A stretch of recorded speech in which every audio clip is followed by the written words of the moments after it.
And thank you for joining us for another Marvel episode of Iron Panther Presents. We shall be discussing the return of Spider-Man as we talk about Brand New Day.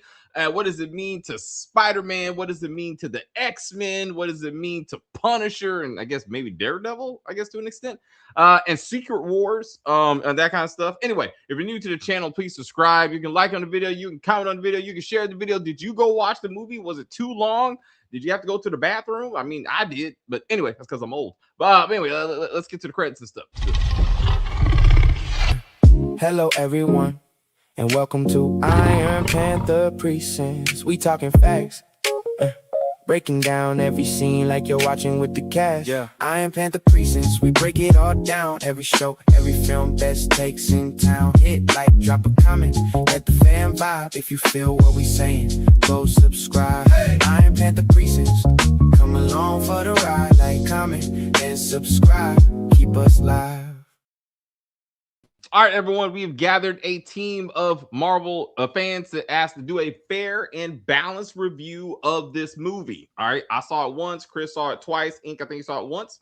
Yeah, I just saw it once. All right, so we're going to do all that again because I know everybody's loving on it. Some people hating on it, so we're going to be somewhere in the middle, I do believe. I'm here for the spoilers. Going to see it tomorrow. Got it. The movie was fire. What's good? We're doing the best we can, but we'll start with Chris. He saw it twice, so he has a better purview on it. Chris, part of the reason why I saw it twice is because me going to bed typically like around 9 o'clock. I was like, oh yeah, there's no way I'm gonna catch everything the first time around. There's no way. I used to do when I was younger. I used to do those midnight releases. Boom, good. Now I'll be like, damn, the thing starts after 8 o'clock at night. I'll be struggling, man. I'll be struggling. You know, especially post kids. But yeah. Okay. All right. So yeah. So no, I saw it twice, and actually, I did pick up on certain things that I did not see the first time around. I actually generally enjoyed the film. Outside of the teaser, I tried to stay away from all trailers of this. Even when I saw the Odyssey, a couple weeks ago. I literally when I heard like, hey, when I heard the words, hey, you might not know who I am, but my name is Peter Parker. I literally got my ass up out my seat and walked out because generally speaking, a lot of times like lately stuff has been spoiled. So yeah. So outside of the Punisher being in it, I had no idea what to expect. Even the stuff with the Hulk, I was like, oh wow. I was like, oh snap, okay, you know. So yeah. What I enjoyed about this was Peter Parker is not a teenager anymore. He's definitely, obviously he's in his 20s, but what is the biggest two complaints as far as the two characters, I would say, as far as superheroes, what I would say they overdo, and for me, I find the most annoying. David, you know this. Who are the two characters I'm like Spider-Man and Batman? Yes, absolutely. But specifically, not really Spider-Man, Peter Parker. All right.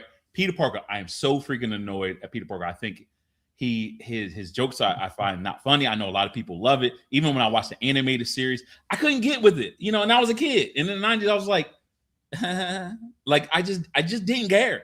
So then finally, when I see like the Miles Morales version, I'm like, oh shit, I actually like this version. You know, I need more of that one. You know what I mean? And I just wasn't feeling Peter Parker. But I will say this. You finally gave me a Peter Parker where I'm like, okay, I'm not annoyed at this character. You know what I mean? He's more grown. You know what I mean? He's like the emotional impact that he deals with on a daily basis. It made sense in this one. Like I was feeling for the brother, you know, and actually seeing who directed this, I was like, oh, okay, that makes sense. The same guy who did both Shang-Chi and Wonder Man. I'm like, okay, you know, who focused on like grounding the characters, you know what I mean? And not just doing action, which the action I also thought was great. You know what I mean? So yeah, I like this Peter Parker. This is Tom Holland's best. I would say this is the best Spider-Man film in the sense of, as far when I say, sorry, let me not necessarily say film, but this is the best Peter Parker that Tom Holland has played in. If that makes any sense. Yeah. I like the character versus the movie. This character, I like. Okay, all right. You know, yeah. That's what I'll say. Man, when you found out MJ had a boyfriend, and then just the way he just the stuff that was going on with him, and then the awkward moments of her being like, "Yo, I need a ride home," essentially, essentially, and he just had to reluctantly just kind of still take her back. You know what I mean? All of that stuff. I was like, damn, man, this is good job. I felt for Peter Parker for the very first time. I feel like, okay, we're doing positives, right? Okay, right. Yeah. Let's go around real quick. We'll kind of knock it. Yeah. So let's do all like one major positive, and then we'll kind of circle back around. Okay. That's what I'm gonna do. Ink. What was your overall feeling of the movie, and what was one of your big positives about the movie? My overall feeling was I enjoyed it. I liked it. I felt like compared to Tom Holland's other 3 films, I felt like this was better. I mean, because I always like Peter Parker as an adult anyway.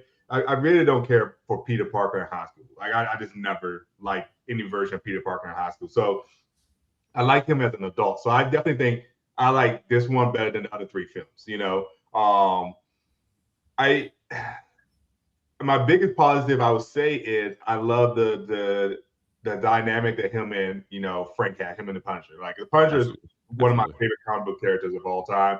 And so even though I knew it was gonna be like a toned down PG-13 version of the Punisher with him being in this movie, I was like, man, I really don't want to see that. I like the hardcore Punisher, but I thought they had a good relationship. It worked. It wasn't like forced or anything like that. I mean, I know the 2 actors are like really good friends in real life, they said. So I guess that made it easy. So I would love to see more of them together. Like I could watch a spinoff just with them hanging out, in the city or whatever, and arguing about how to take down somebody. So I thought that was a big positive. And like I said, I like the overall, like just the adult version of him and things like that. I mean, I think I like this version of Zendaya. Like she's actually a grown woman in this movie, and like it felt like it. I felt like all the other versions, she was just like a kid, essentially. Ned just seems like the same Ned, to be honest. But yeah, no, I mean, overall, I liked it. I mean, not to get into my negatives or anything like that. I did thought it was a pacing issue towards the end, but overall, I thought it was a good movie. I thought it was a good addition to the story, and it was something new and different. And I really enjoyed it for the most part. All right. And I will get to the comments as I do mine. Hit that like button. Yes, we would appreciate that. Looks like the Sadie Sink secret is out. Spider-Man has grown up. He is a man, and he knows he can't live on this earth without companionship. Yes, babe. He does love his particular one. Because one of those girls was throwing it at him in that party. Right, building. And he was like, but he was like, no, I only got Like he's sorry, like, I only got eyes from one girl. She don't know who the hell I am. But I got them eyes. Punisher was great in the movie. Kudos to those aggressive swings taking MJ home. I hope they move on from the MJ romance stuff in later films. Ned always will be Ned. Yeah. So this is one of those movies. Not only do I feel it's cinematic, I feel like this is what you need to see in like 3D, 4D format. The way they put you in Spider-Man's view as he was swinging across the city was outstanding. Like when he was falling, and I was like, I need to be in one of those D-box seats. That's when I would want it to feel what he's feeling. It was like a roller coaster. I was like, oh snap. Yeah. Right. Like I was like, this is a Spider-Man movie, and I'm Spider-Man. You know what I'm saying? And it made me feel that type of excitement, and I really enjoyed that. I told my friend I felt like it was a Spider-Man sequel, a X-Men origin, and a Disney Plus episode on the Punisher as he discovers friendship. And each one of those stories I liked. They should not have been together, but each one of those stories I liked. So I was like, separately, I was like, yes, like focus on one and do that one, and then we got something.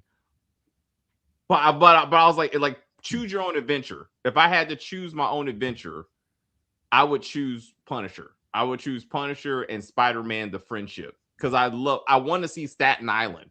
I need to know what happened. Like, remember we said about Budapest? With yes, we were like, what happened, Hawk? What happened in Budapest? Like, what happened in Budapest? What are you doing? Me and you remember Budapest was completely different. Like, What the hell happened? What happened?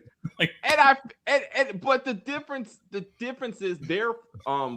So Black Widow's and Hawkeye's friendship was already established. Like this was like an additional something that you knew. But Frank and Peter, that was their friendship. That was the starting of whatever got us here, and we did not see that. Like, and I'm like, that's And I was like, but nevertheless, their chemistry was like, these are guys are ride or die. Like, is also I love the fact there was no Tony Stark anything besides technology. What I hated about the previous Spider-Man movies is they were Iron Man movies. He was a little Iron Man, and now he's his own man, and that's why I appreciated that he wasn't just Tony Stark's mentor, the mentee, trying to be like his fake Uncle Ben, because they don't have one in this form of Spider-Man. And I was like, no, he's past that trauma, he's past all that, and now he's just trying to figure out who he was. And I was like, and they aged him, and I really did appreciate that. This movie is setting up the mutant saga and the X-Men. In the comics or cartoons, we see how Spider-Man and Punisher met, sometimes on bad terms. So that's how I want to talk about it. I would like to talk about the Spider-Man story, then the X-Men story. No, X-Men's gonna be last because so Spider-Man, Punisher, and Spider-Man, and then we'll get to Jean Grey. If we can somewhat do something like that, I would like to see if we can kind of, because Jean Grey has to hold the conversation. I feel like that goes a very much a different direction. So as much I know really, what did you think of Spider-Man, his story? I'm becoming a spider, I'm getting my web. What'd you think of that? Me personally, I wasn't feeling it in the set. Well, only because the direction I thought they were going to go with, they didn't do, and because of that, and I was like, puberty, you know what I mean? I thought he was evolving, just like the whole speech we had with Dr. Banner. I personally thought he was going to turn into Man Spider. You know what I mean? Right. Yeah. I mean, like growing the actual arms and everything. Yep. And then just to find out it was just puberty, and I'm thinking like, wait, what? Like, because that's basically what it was. I'm like, dude, like, so it evolves more. It did not make, to me, it didn't make any sense for that to just be the thing. Like, like I feel like the Black Eyes was just like a setup. So like, when it comes to Dr. Doom, when they can't do it, and this time around, like he's able to this time he is strong enough to get the gauntlet off of this guy now or something, because he goes Super Saiyan with the eyes. I don't know. So no, I personally wasn't feeling it. However, there was elements I do like though. I do like how it kind of transitioned to the organic webs, because it hit me. I was like, for the longest time, I forgot that Tom Holland did not have organic webs. I'm always forgetting that. I keep forgetting his is manufactured. Because then he's like, Tobey Maguire did. He's like Peter. He said, yeah, Peter too. He said, yeah, Peter too had it, and it's awesome, But his reaction to it, and the majority of the theater, because I think the majority of people see all that. You talking about a single guy, and there's like white stuff everywhere. Your mind goes somewhere else. It's a different thing. It's a different thing. No, but I like how that web was completely different, and it also reacted differently, and it made it where, like, those guys are shooting, like, you got damage control, essentially being able to shockwave his manufactured one, but that don't work on the organic one, so he just shoots right past it. It's much thicker, and it does, like, it just has a different, it makes them even swing differently. I like that. I like that they paid attention to that detail. So that element I do like. I just wasn't feeling the whole like, I gotta do, because then my thing is, if they are going to introduce him eventually to having a symbiote, right? And that was another thing too. When I saw the teaser and I briefly saw his eyes turn to black, I was like, oh, this was that post-credit scene we saw in the last film when we saw Tom Hardy disappearing and we saw the symbiote. Yeah. Like, so then when I see the black, I was like, oh, that's it, controlling Peter. And then I was like, oh no, it's just, just puberty. You know what I mean? And then so then I was thinking, well, damn, if he's already aggressive now without the suit, then if it, because especially with Secret Wars coming, like he's going to get that suit. So I'm thinking, like, so what? So is it? Are we going to have a repeat of this? Is this going to be like another version of that? And he's going to be dancing like Toby or whatever. You know what I mean? I just thought it was just, I don't know. There's just elements I liked about it, but I keep the organic web part, but the other stuff, the eyes and the aggressiveness, I would say kind of keep that out. My opinion. All right, I get you. And Ink, what you got? Yeah, I thought they were going a different direction too. Growing up watching the '90s cartoon on Fox, I definitely thought he would get the 2 extra arms, and and then eventually just turn into a giant spider, but they didn't do that. So I was kind of disappointed because I was in the theaters with my wife and I kind of whispered to her, I was like, yeah, he can get some extra arms, and trying to impress her, I know what's going to happen. And then I just look like, and then the end she just looked at you like, really? Yeah. So yeah, I was mad at that because I felt like the whole explanation was that he was we're evolving into something, right? His spider style was taking over and all of this and what caused it and all that. And it's it was like a big fake out. I don't know. I was really mad at it. I don't know. So yeah, so I was a little pissed. They could have done better with that. But I think the whole thing was they had too many subplots, and they was maybe that originally was the direction they were going to go. And it was well, we can't do this story too. And, I just think it was just too much going on. So I don't know. I don't know if they're going to do that in the future, but I feel like they're not, because I feel like the second film they do is probably going to be with him getting the symbiote and becoming Venom or whatever, But yeah, I didn't really like that part. I mean, it was kind of cool that they did kind of give him that organic web, because that's always been the big discussion. Is why did the Tobey Maguire one have organic web and and nobody else did, and even the comic books he had the shooters and stuff like that. So I like how they kind of oh, we're gonna give it to Tom too, but have an explanation about it. And I feel like that's really why they went that route, just to give him an excuse to have some organic web. So, but yeah. All right, so let's get to the comments. I thought he was going to become Man Spider. Pretty much the same. It reminded me of the '90s show. I watched the mess out of that on Saturday mornings. For me, we could get the black suit in Secret Wars, as they showed in the post-credit scene. I had to Google, why does Spider-Man go to space? And it was Secret Wars, and I was like, "Thank you." And I was like, "I shouldn't have to Google this shit, but thank you." But I was like, "But post-credit was." But oh, really? Okay, so what's your theory? I don't, because the thing is, because it showed. Okay, well, let's start off. Let's just start off with the absurdity of the net device being able to detect stuff from outer space. But we get it. It's a movie, and I understand what they're trying to do. You know what I mean? They're trying to somehow. But ignoring that, you already see that the Spider. So it literally showed right at the same time of the events of him meeting up with Ned for and doing their secret handshake, right? Yeah. And then we see that they wouldn't have just jumped. That's not jumping in the future. They would have showed that there was something in between, for one. And two, it showed there was a Spider-Man in New York, because when they panned out, you see that there's New York, and then they panned out further away from that. So showing that there was 2, not that same one. So that second one was just a different person. So whether it is Miles Morales or because you saw a glitch. And we only see the glitches when it comes to multiverse stuff. It was and it wasn't until I saw it the second time when it was very clear, and I'm like, oh yeah. I was like, yeah, that's a second Spider-Man. You know what I mean? Right. So yeah. So I think it, in my opinion, I think that is possibly, at first I thought it was gonna be Miles Morales, the first time I saw it. When I saw it the second time, I was like, no, that's gotta be Maguire, because if we're talking about the worlds collide, because that's the thing, because I think they pretty much said Tom Holland. Now, granted, they be lying, sometimes Marvel be lying, but they pretty much said that Tom Holland's not going to be in Doomsday, right? But they kept saying Tom Holland's not going to be Doomsday. They didn't say nothing about really Spider-Man.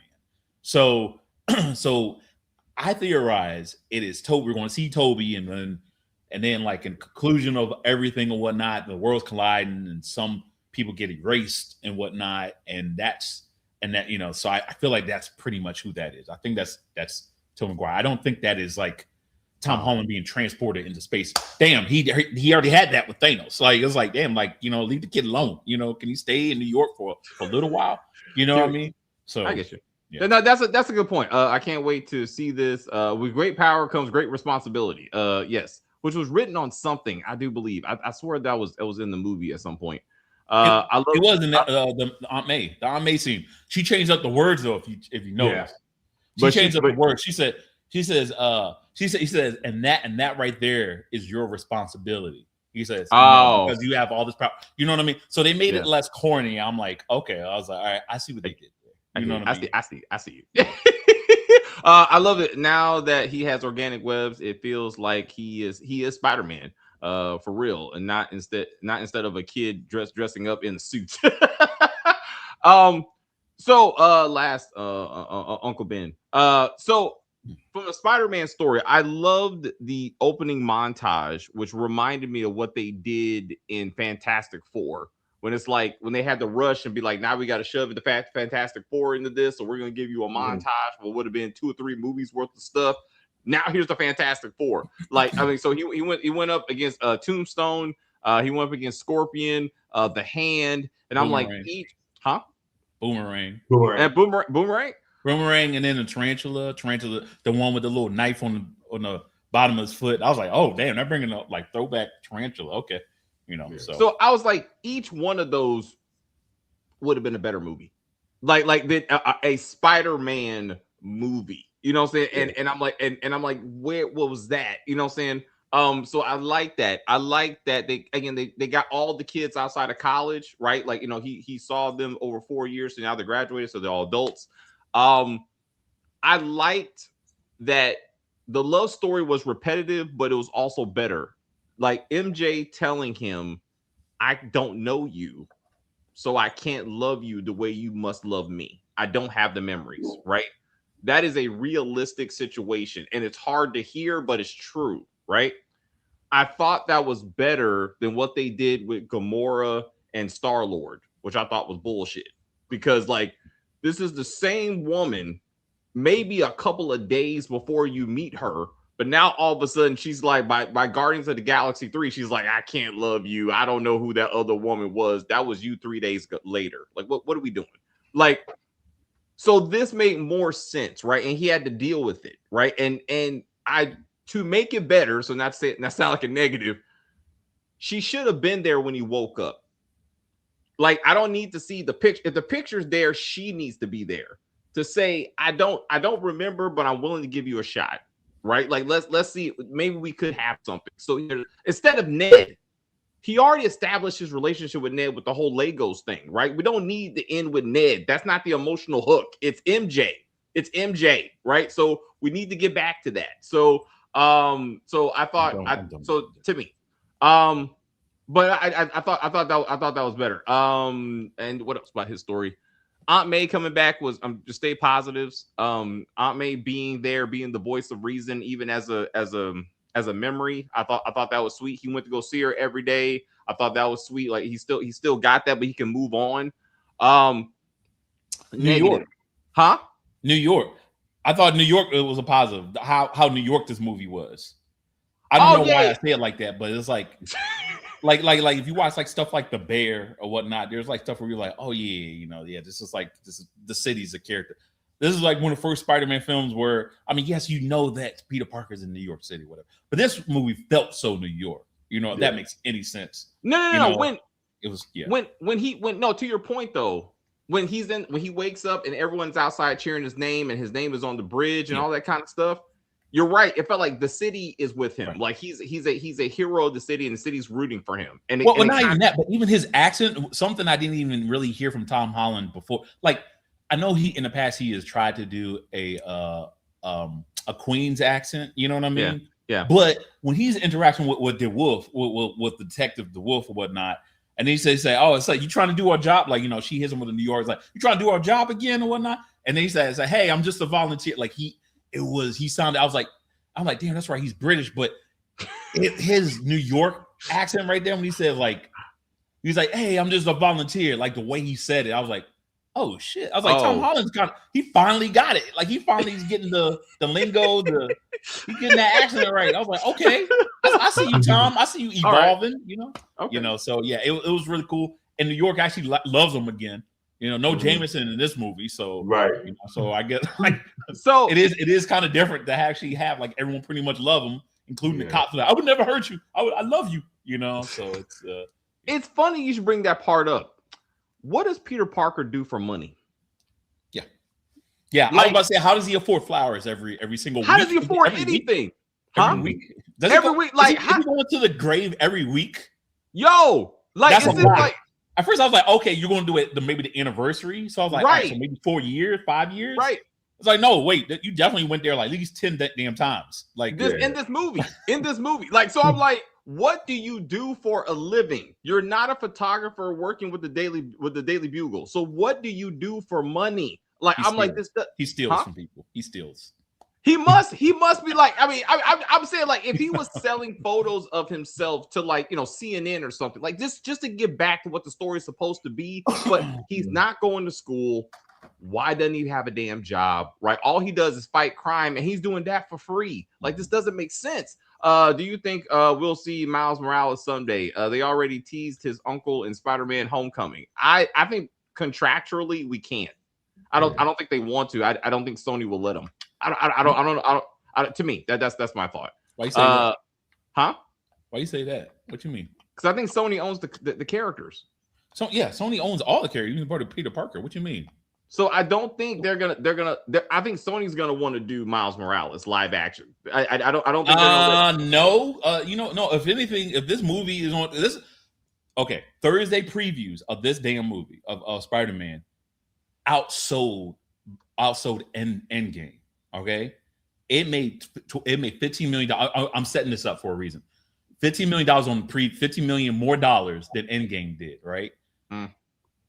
For yesterday, it made an additional $20 million more than Endgame did. You know, on Friday releases. Sony, when Sony's working alone, they have Craven. Sony, when they work alone, they have Morbius. Sony, when they work alone, they have Madam Web. I don't think so. You know, Sony, they have like a Venom, but that's because half the people who saw the first Venom thinking like, oh, Spider-Man must be in it or something. And then no, you know what I mean? No, Sony is going to want to continue when it comes to live action, right? Because here's the deal. Just like we say about Warner, what do we say about Warner Brothers as far as when they're good when it comes to DC? They're good when it comes to animated movies. They're great. Sony's great when they do animated features. So when they do Across the Universe, it is great. It is chef's kiss, right? They for some reason cannot get a damn thing right when it comes to recent Spider-Man live action film. They just can't. You know what I mean? They always need help. Hell, even when it came to the whole thing with Nicolas Cage for that show, they needed like other people to be like to step in to help them essentially in order to get this going. No, I feel like if they're going to do live action anything with Miles Morales, they're going to be like, yeah, so Marvel, what's good, homie? Can we? You know what I mean? They're not. Especially if this thing like reaches $1 billion within like a few months, like you know what I mean, which is on track to already do. You know what I mean? I'm just saying. I hear you. I hear you, Chris. I disagree. I mean, I think Sony's gonna be like they want it for themselves. They made the Miles Morales animated movies. They did it by themselves. So they're gonna be like, we don't need Marvel for that. You know what I'm saying? Like we can, and why would we share the money? Like they're not. If they can do it, they're gonna do. I don't think they're just gonna hand over money. But they got an MCU director directing this movie though. He did two. He did Shang-Chi and he did Wonder Man. He's already established in the MCU, and they want up getting that guy. So it's like it's clear that you know what I mean. We will see. We will see. That's my thought. What do you think to the question? Yeah, I mean, I think so Sony's gonna probably keep. I think Miles Morales live action. They're gonna push it off as long as they can. I think they're gonna go through another 2 more movies with Tom, and then once everybody get fatigued with that, then they're gonna do like a live action Miles Morales. And plus, they got to finish the cartoon version, the animated version anyway. So once that's done next year, and Tom do 2 more movies, then they probably try to capitalize on that because I mean Sony ain't got nothing else. Let's be honest. All they got is Spider-Man IP because all the other stuff they do is just trash. So once we get fatigued from Tom Holland being Spider-Man, they're gonna move into doing live action Miles Morales. Now, will they get Marvel to help? Marvel Disney to help? I don't know. I mean, I feel like it would be smart for them to do it to like say, hey, Marvel, can you help us build this franchise now in live action like you did with Tom Holland. But they might try to do it by themselves, like the first film, and if that flop, then at least the second film, they definitely will call Marvel to help. But I just think that I agree with Chris. Like, all the other movies are trash, you know what I mean? So like they have a hard time doing live action. So I think if they are going to do it, it's going to be after Tom Holland, Spider-Man is done, and they feel like they can't get any more money out of that. And they was like, okay, let's do Miles Morales, but we might need some help doing it, because again, the animated version is great. That's what they can do good, but they can't do live action anything. Not with superheroes anyway. They just can't. It's not good. I mean, I agree with that part. Will we ever get Tom Holland Spider-Man meeting Tom Hardy's Venom? I think Venom, probably not Tom Hardy though. I don't think. Yeah. I think that's past. He better date back. He better date Black Cat in the next movie. That's what I think is going to happen. That's why I thought the girl was in the apartment. I'm like, is she Black that's Cat? what I thought. I thought it was the hair and everything. Like, yep. Black, actually, she could still be. Yeah. True. You know what I mean? And they threw like little breadcrumbs. If they come back, the MCU is notorious for leaving storylines hanging and just keep it moving. So so I mean, we gotta acknowledge that was Gamora from another timeline. So it was not another timeline. It was the timeline because they had to go back to put the stones back. It was just he even said when they went back. And what's the sister? The sister was there, talking to Nebula. Nebula was talking to Rhodey, and she's like, "Be careful! Like we're coming for the stone." He's like, "Where are you right now?" Because it was the same timeline, right? Like the multiverse was not established at that point. You know what I'm saying? So like anyway, I thought it was silly either way. Besides him going through puberty, his story wasn't giving much. I feel like they were more focused on Jean, which was more interesting anyway. I got negatives. Well, so what are your that's a good segue. So what are your thoughts on that? Like, was this a Spider-Man movie or this was a X-Men First Class movie? So let me start off with the reveal. So I didn't realize that this was already a known like rumor that Sadie was going to be Jean. Now I heard something about her being in this movie, but I also saw things saying she wasn't. So I was thinking like, if she is going to be in this, I thought maybe she'll be playing like Black Cat, and then I was thinking like maybe she'll be like Gwen Stacy because the red hair, and I was like, well, hell, like maybe she'll be Gwen Stacy from the universe, and it'll be like the Miles Morales connection or something, or another MJ. I thought maybe she was like another timeline MJ. That is actually the big thing. I personally thought that's what was going to happen. Yeah. But then I saw a thing like as of like last week, I try to avoid spoilers. And then luckily the thing I saw is just said, Sadie said she will not be in the movie or whatnot, or confirmed like, oh, okay, never. So I ignored it completely. When I saw Jean Grey's name pop up, because no joke, when I saw the whole body switching thing, at first, in the very beginning, when I first saw that, I initially thought it was Venom at first. I thought it was like Venom going from body to body. Until I realized when I'm looking at it, I'm like, I don't see like a black substance going to one person or another, you know? So then my mind was thinking like, okay, maybe I was thinking like, oh, Mr. Negative. I was like, Mr. Negative, you know what I mean? Mm-hmm. Which would make sense, him swapping bodies. And then my mind went to Mephisto. When he said something, I was like, Mephisto. And then so I'm like, okay, so who's this character? And then I was like, who the hell is this little girl? And then said Jean. I was like, oh snap. So first I was like, oh snap, Jean Grey. And at first I was on board with it until certain things happened. I'm like, wait a sec. Like, you know what I mean? Like, I think it was the shock of it where I was like, oh, Jean Grey. And then the more I was like, wait a minute. She just killed a whole bunch of people. Right. She made this dude to be like, hey, we're everywhere. And then like a taxi cab just hits him. Like, yes. I was like, oh, hold on. How'd she get to leave on a bus at the end of all of this? Right. Like, no, her ass should still be arrested. Like, right. Come on. So, so here's the deal. I'm not necessarily against introducing an X-Men character and Spider-Man and whatnot. My problem though is when you introduce any relevant or new X-Men or mutant character in this film went on right before a film like Doomsday and Secret Wars is that I don't know. It's kind of like you're already establishing that there's already characters in 616 that I don't know. It's just I wasn't necessarily feeling it. And then my thing about Jean is, and I understand that there's different Jean, just like Peter Parker is a little bit different, where it's not necessarily his Uncle Ben, it's Aunt May, but Peter was still Peter in a sense, right? Yeah. Jean was just like more of the loner. Jean is like kind of reminding me of like Rogue a little bit more than anything. and it just, I don't know. It just wasn't necessary. I don't know. There's certain things that just didn't sit well with me. You know, I like the moments of her powers kind of evolving just like that, but there's certain elements where I was just like, I don't know if I would have thrown an X-Men character in this Spider-Man film. I thought it was a little much, in my opinion.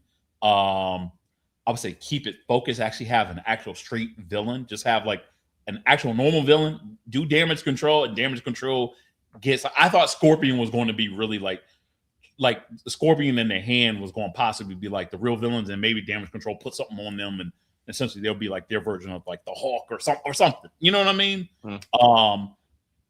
I don't know. It was a little bit weird to have Jean for me. I think fan service, it was great for people to see. You know what I mean? But just like our review we have for No Way Home, we were kind of like really like, you know, when we said about like the whole having Toby and Andrew Garfield, we're like, it was nice to see them, but if you actually like watch it a couple times, you know, once like it starts to fade out with the whole like, oh my god, and then you look at it, you're like, nah. Not necessarily. Like, you know what I mean? So that's my whole thought of it. You know what I mean? Yeah. I love Sadie Sink. I'm kind of still interested to see what she's gonna do with Jean Grey.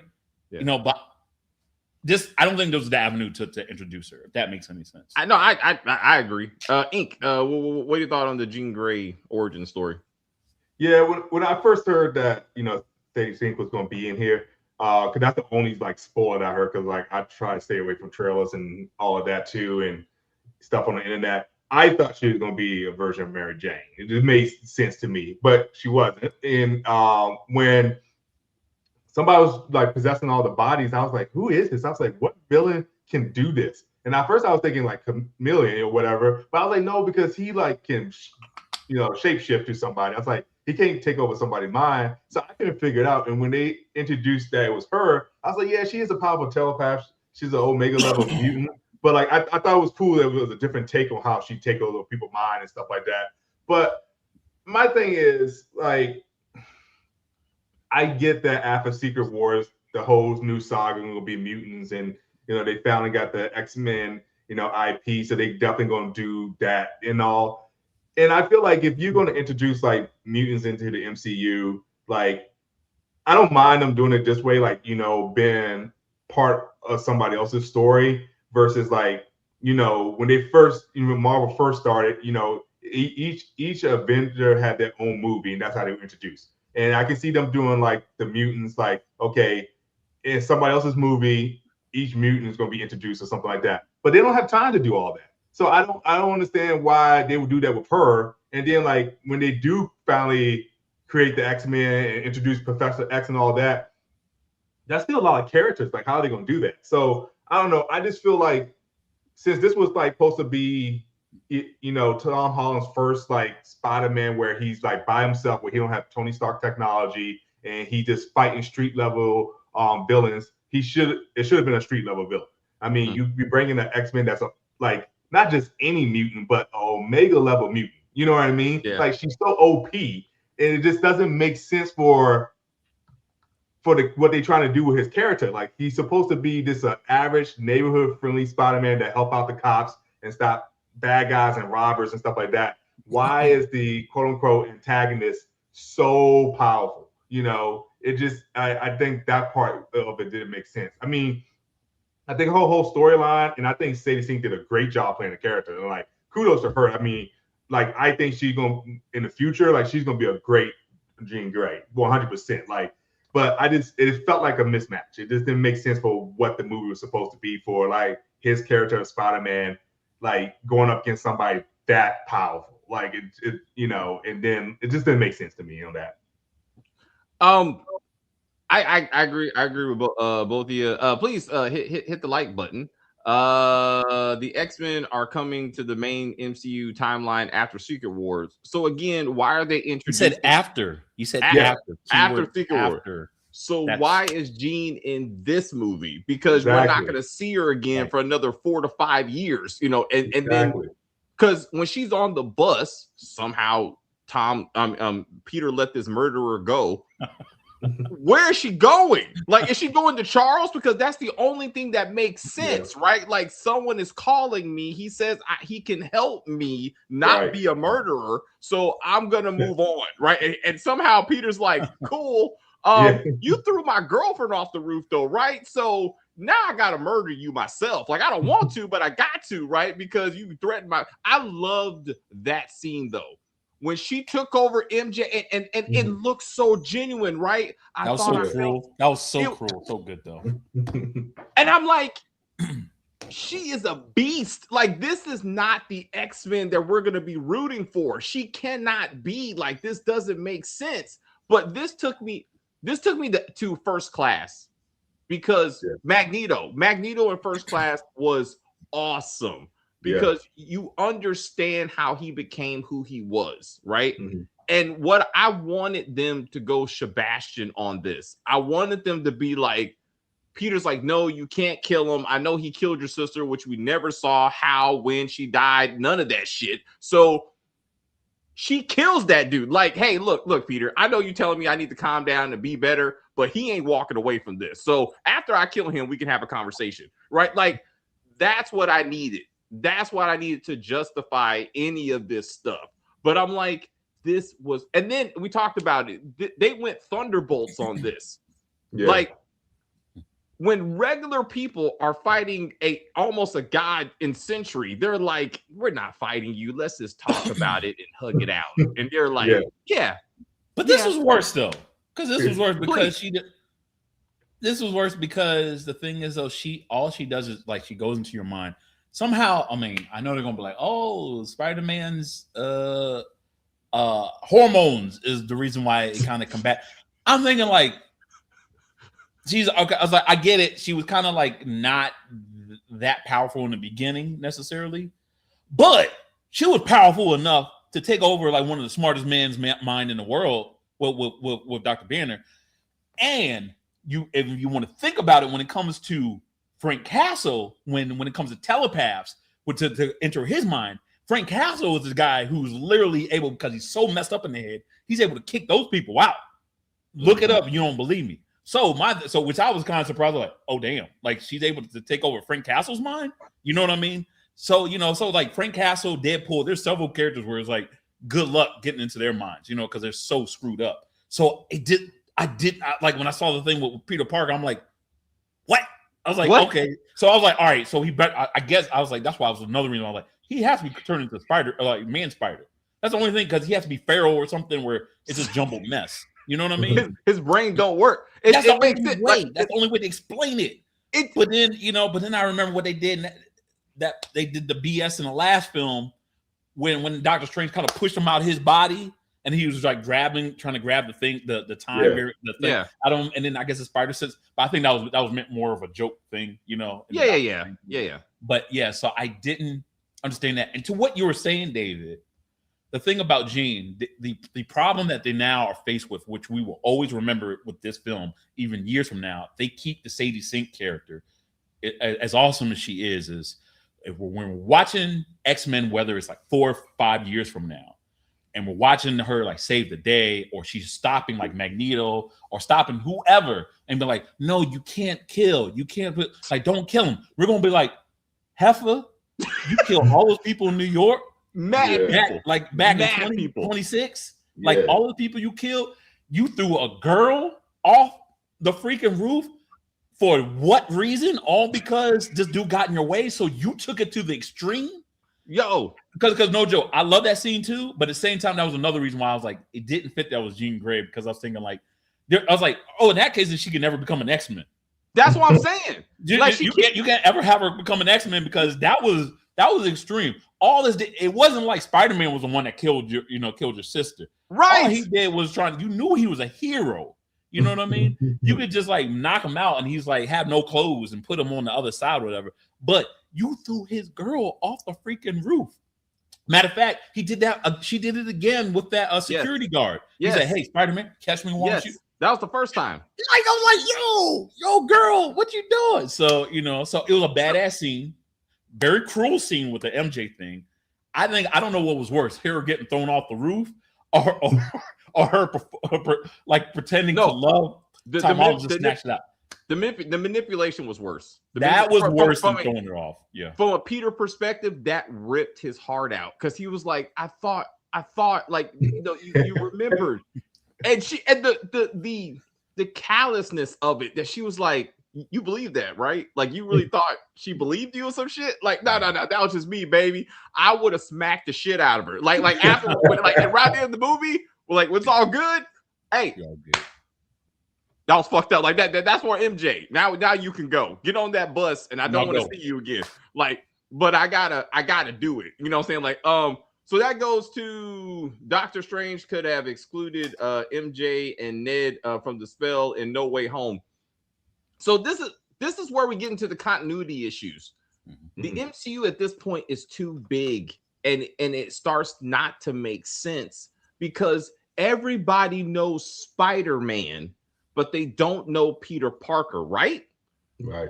Spider-Man should have showed up to his friend Dr. Banner and said, hey, I need help because we fought against Thanos, which is established in this movie. So you know who I am. I'm Spider-Man. I need your help. This undercover Peter Parker bullshit is unnecessary.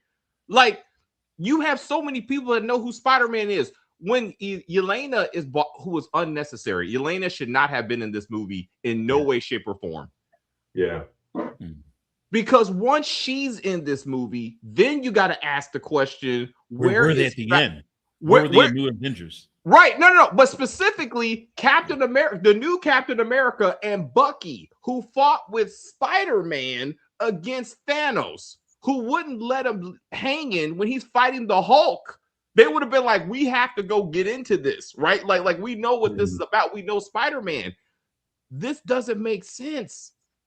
Yeah. Why is she in a bathhouse? You have a big ass tower with the A on it. Like, what are we doing? Like, what? That's what I was wondering. I was thinking, like, did we miss a scene in Thunderbolt? Like, was there? Yeah, because what's her face? Elaine bought. I'm blanking on her name. Elaine bought the Stark's Tower, right? Fontaine, yeah. Bought it. But I'm assuming, I guess when I saw that, that's right. No, they are living there because that's right. Because even Bob was in there, like in the post-credit scene, and they were all like kind of like come down, like, oh, what's our next mission? Yeah, what the hell? Yeah, why is she in this dingy ass rundown apartment? That's her office.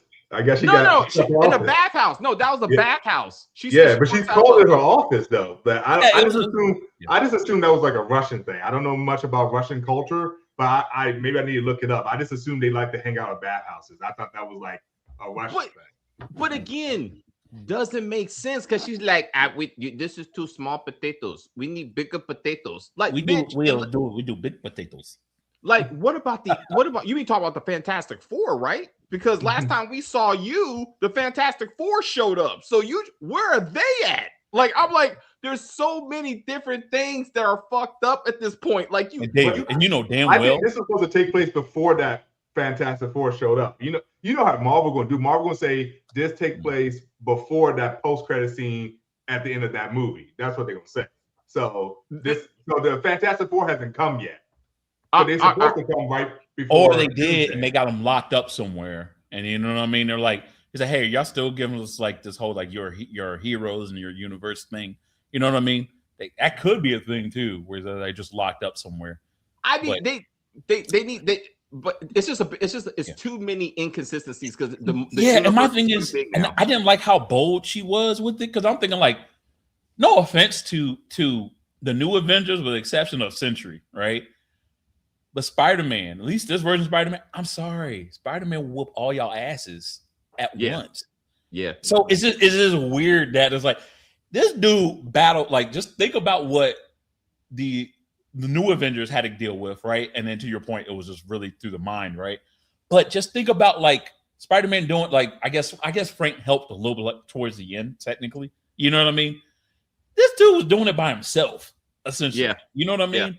Yeah. And then so I don't know. Maybe that was meant as a joke with her, like kind of being all bold with the whole like, yeah, you know, we don't focus on small stuff. I'm like, look here, girl. This dude actually helped try to save the freaking universe. That's what you know what I mean.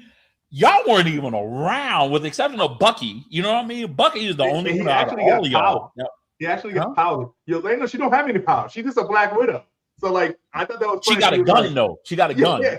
Just like but Spider-Man has powers, and she's trying to say that he's not big enough to handle the stuff that they be handling. I'm like, what do you don't have any special skills? I mean, you got your assassin, but like, yeah, you can kick really well. That DN.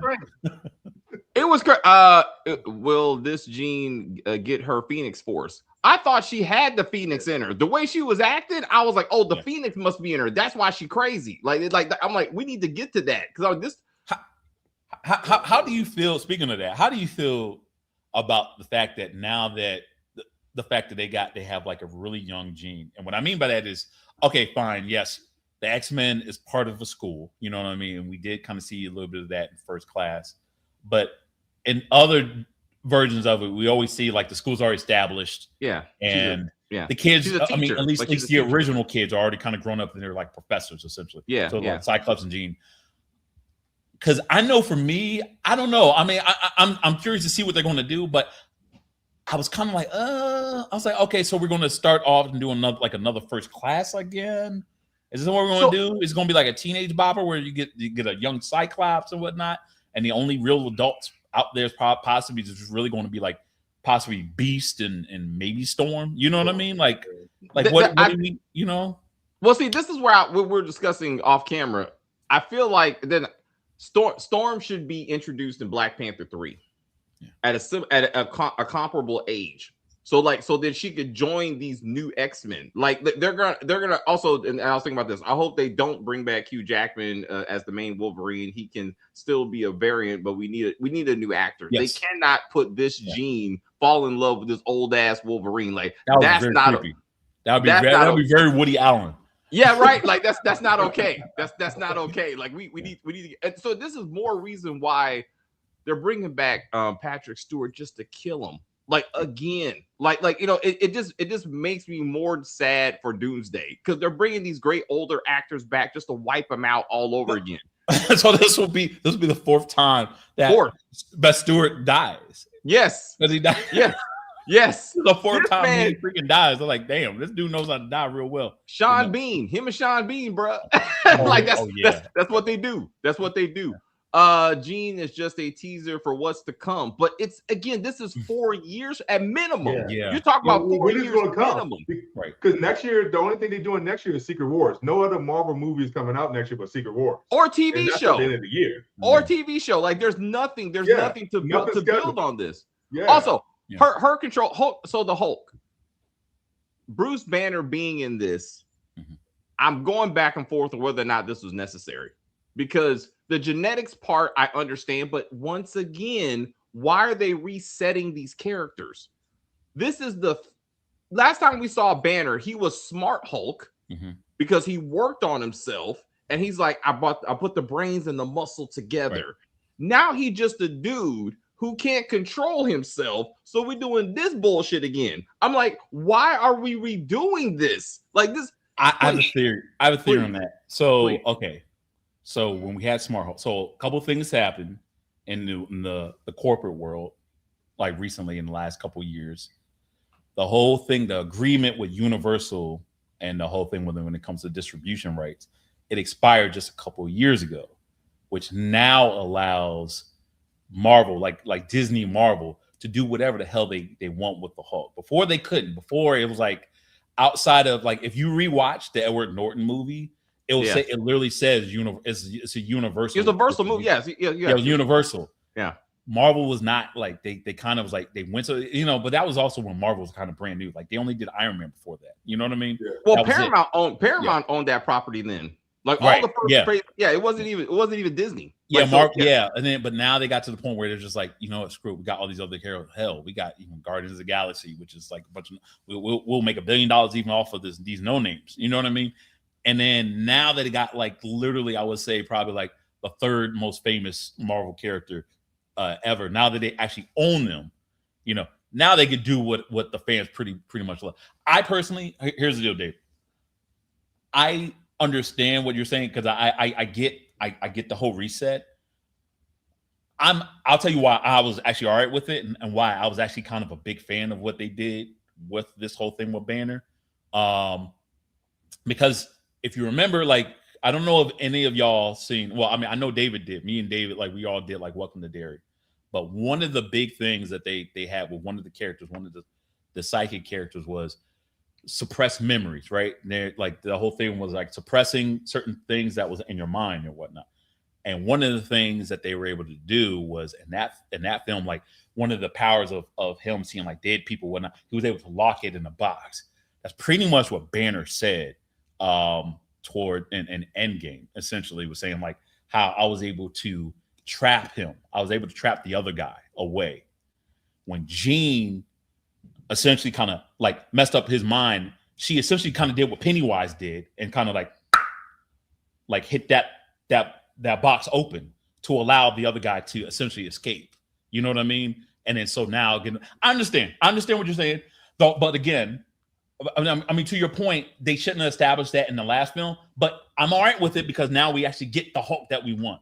You know what I mean? Yeah, and we actually get a War Hulk, which I think is going to happen. What they were trying to do? But yeah, because before they weren't allowed to do that, which is why I think they had to do the whole Smart Hulk thing. They had to do the Smart Hulk thing because it's like, well, damn, you keep showing us like Savage Hulk and whatnot, and he ain't doing a little bit of nothing when he's literally the most powerful being in the entire universe. It just makes no sense, which is why we have to have Thanos kick his ass, you know, and then he just scared to come out. Now that that's over, that BS over with Universal. Now, if Marvel still keeps Hulk in the back of the freaking bus, now there is no excuses. You know what I mean? I feel like what they did in this film essentially was to basically say, okay, he's coming. Like what you're actually wanting is actually now coming. You know what I mean? No restraints. At least that's how I took from it. Do you think that? I don't know. Well, Ink, what you got? I mean, yeah, I hear what you're saying, but you know, one thing that don't make sense, and David, I agree with you, like Marvel and their continuity and stuff, is like Jean Grey was so powerful that she was able to tap into his mind, but she couldn't tap into Peter's mind. And like the Hulk is one of the strongest characters in Marvel, and they always talk about how the Hulk is made of like the gamma radiation, which is why he had the gauntlet and he can snap his finger and all of that. He was saying, oh, I'm made for this and all that. So why was she able to tap into his mind and he's supposed to be so powerful, but she couldn't get into Peter's? Like, it doesn't make sense, you know? Like, I just feel like they needed to explain that better, or like really truly why she couldn't get into Peter's mind, you know? Like, it can't be just because he was bitten by a radioactive spider, because with all that gamma radiation that made the Hulk, she shouldn't be able to tap in his mind either. Or I don't think I don't know if Jean would have been able to get into the Hulk's mind. She was able to get into Banner's mind, even the Green Banner's mind, because again, he suppressed it. Like, he locked it, as he said, he locked it in a box. It was just interesting that he also said that, use those words in Welcome to Derry, in the past films.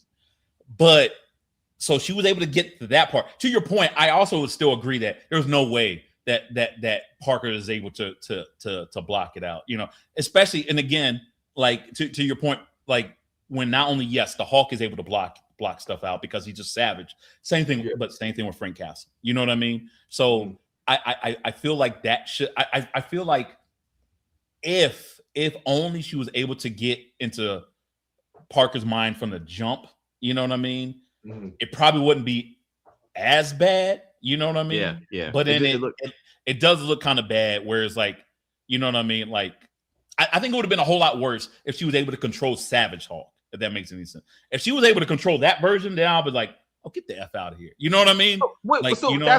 That's my follow-up, because she did control Hulk, because she used Hulk to beat down the door. And I'm like, since when is Hulk not? Well, she used Smart Hulk. That's not, there was supposed, because that's still Banner. That's still Banner. Does that make any sense?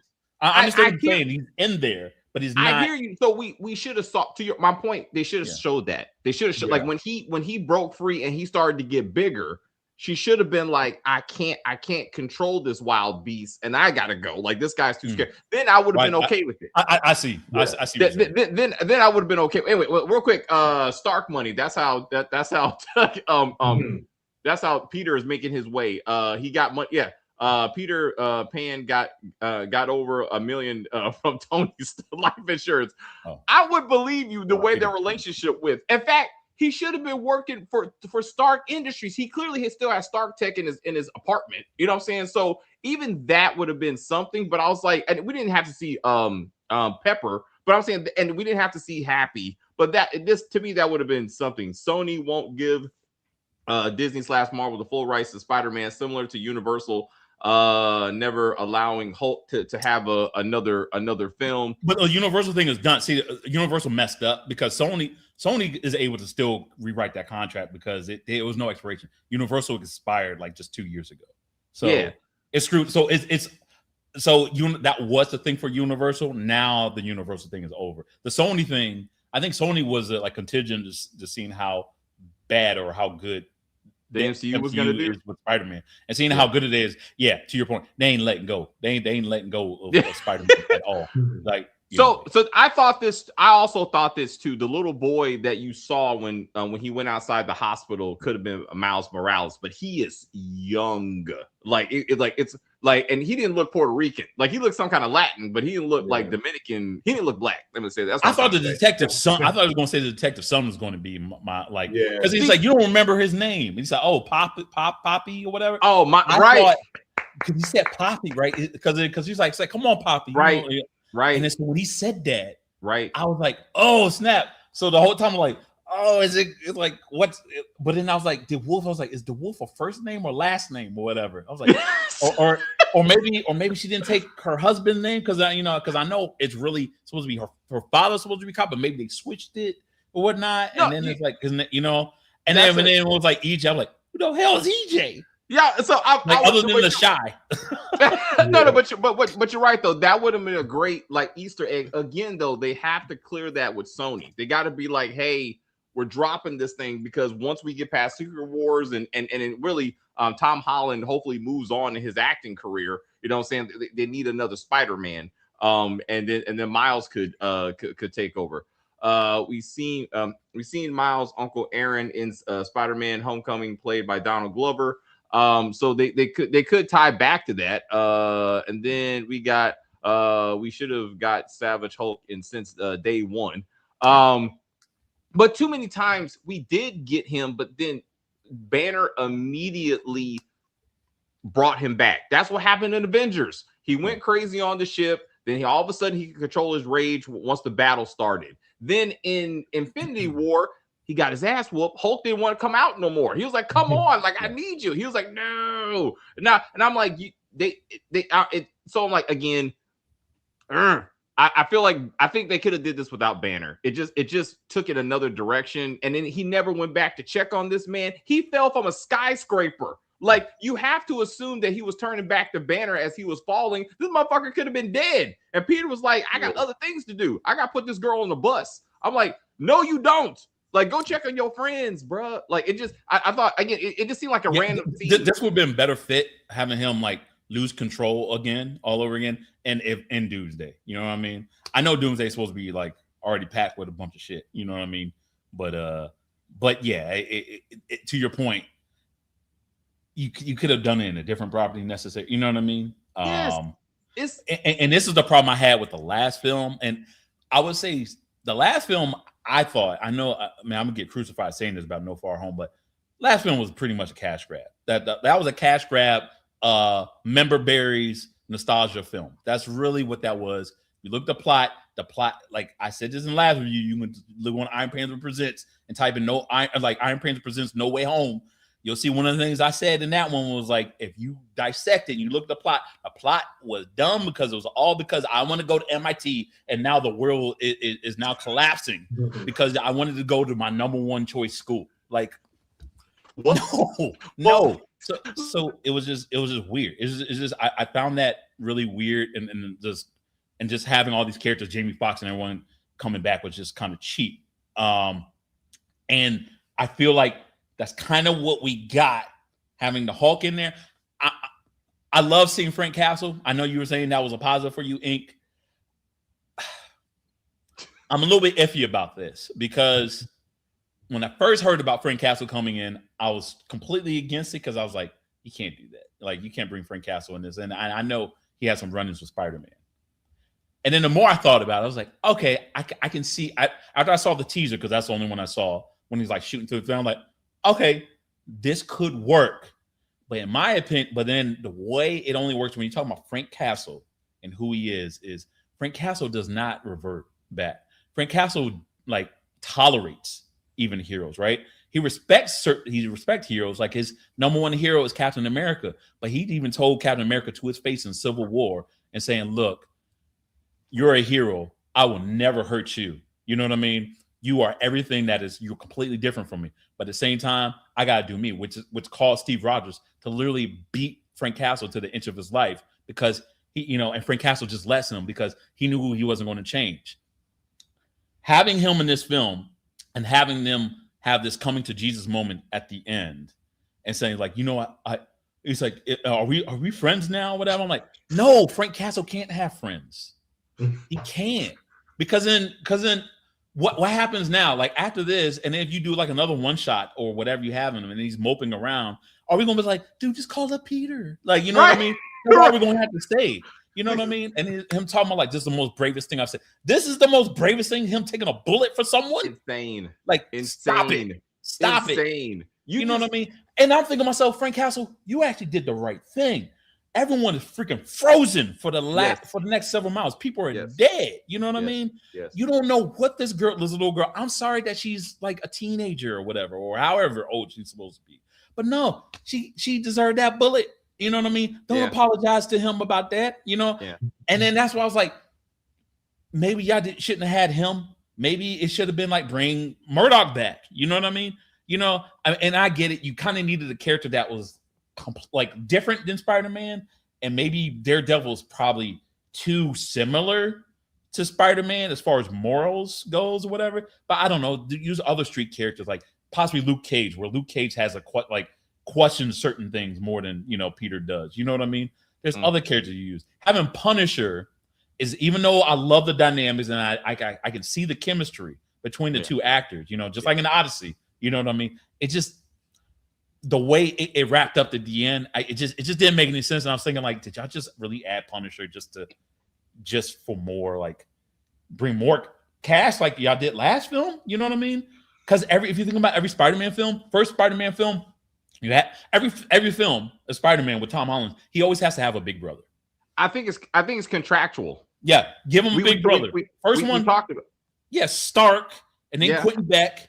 / Nick Fury, and then Strange.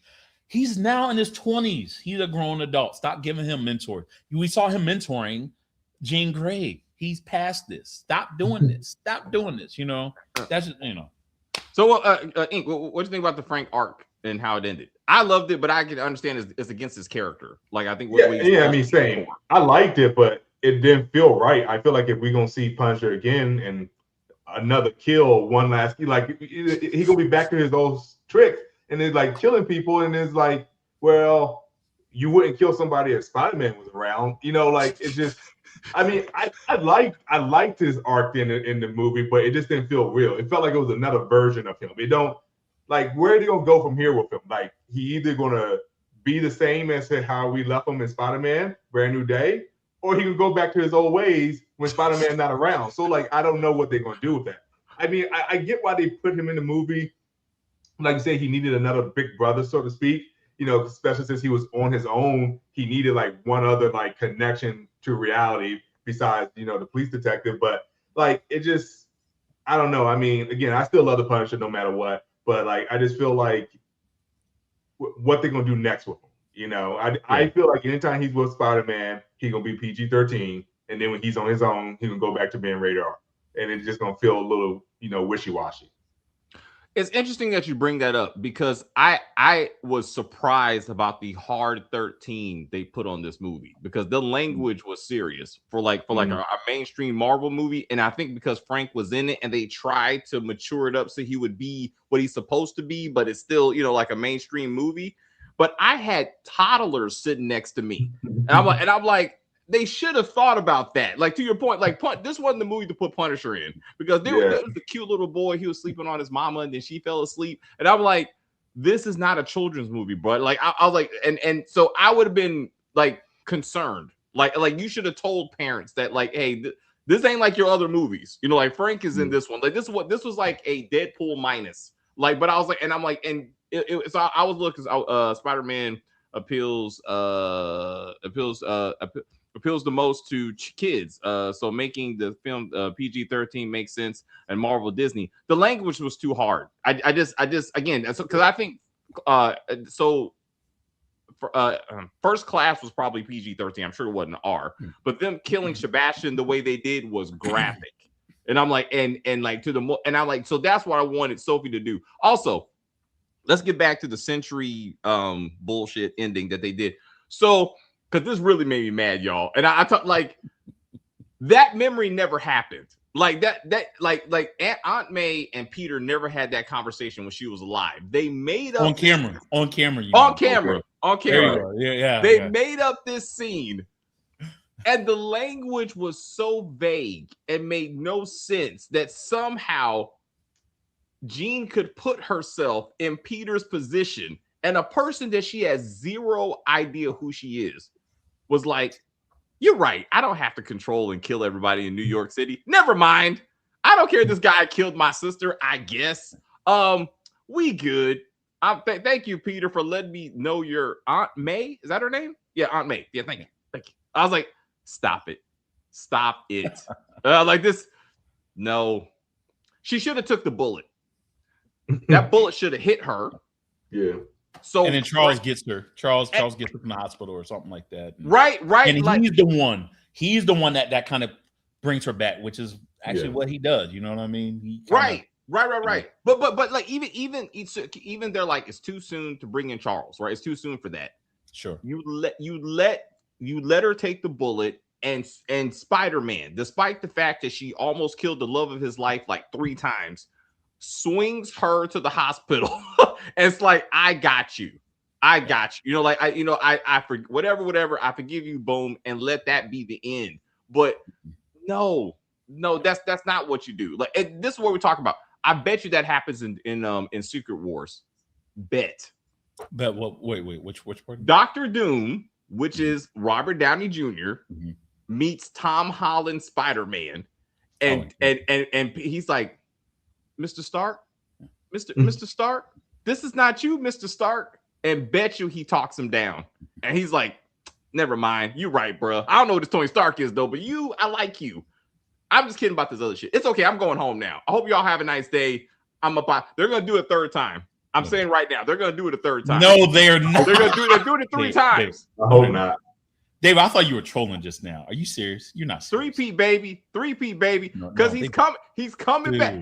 There's no way they're going to pass up this opportunity. They're not going to pass up this opportunity. When that mask comes off and they see Tony Stark, Spider-Man will be right there, and he's going to be like... But Holland's not even supposed to be in the film. But even if he is, like, come on, man. They're not going to... You know what I mean?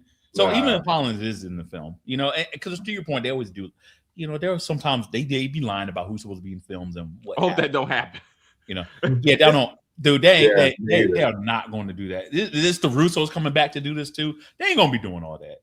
They ain't gonna. They learned their lessons after the whole like all girls unite thing, and they were like, yeah, okay, that was probably a little much. Once they came out, I was like, fine, we get it. All right, you know what I mean? They ain't gonna do that, dude. That's crazy. That's crazy. But you're right.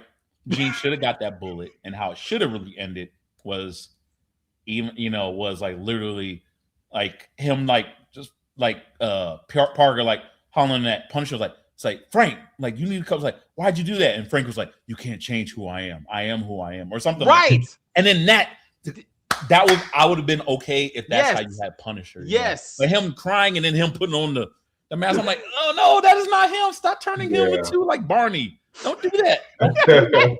Hey, like, I was like, no. Stop making him likable to everyone. Like, don't do that. You're like, no, Punisher. You're supposed to, at times, you're supposed to hate him, which is ironically is why a lot of people do like him. You know what I mean? But, but that's, So, unless you're telling me that he's going to come back in the Spider-Man movie, but if this is the last time we see Punisher in the Spider-Man film, that's how it should have ended, in my opinion. And then, no to that Stark reveal thing. If anything, Doom kills Peter using Tony's face to manipulate him. But what do you think, Ink? I mean, how do you think it should have went down between Jean and her captor and stuff like that? Oh, like we'll get her getting the bullet. Maybe her. I mean, but then again, when you have an Omega level mutant, my mind gonna go where the bullet would never have reached her because she would have stopped it with her mind, right? Like she's controlling like all these people in New York City right now. You telling me that she wouldn't stop a bullet? Like once it got close enough, like in no way that bullet would have traveled that fast, And I don't even know how Peter survived that anyway, because there was hollow points. Frank, he got some serious hardware. That bullet Punisher went through and through. But I don't know. I mean, I think it would have been nice to see her get shot and like her in a hospital recovery instead of Peter, right? And then again, her getting shot, and then like I know they weren't gonna do it, but like that's when Professor X finds her because like he heard about somebody controlling minds, and then he's in the hospital talking to her and be like, hey, I have a school for gifted people like you, or something like that. And then that's how it ended. Like at least we know where she went to or something like that. But I mean, I know they want to do that because they don't have anybody cast as the new Professor X. But that would have been a cool like ending, I think, with her being in the hospital and then like coming to realization like, hey, what I'm doing is wrong. I almost died or something like that.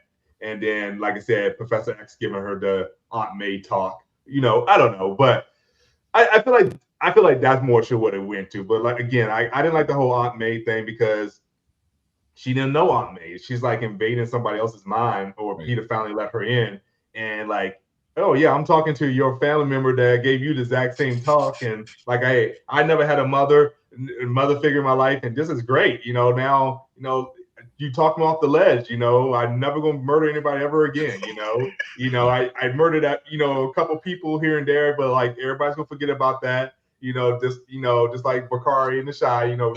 He's a murderer. And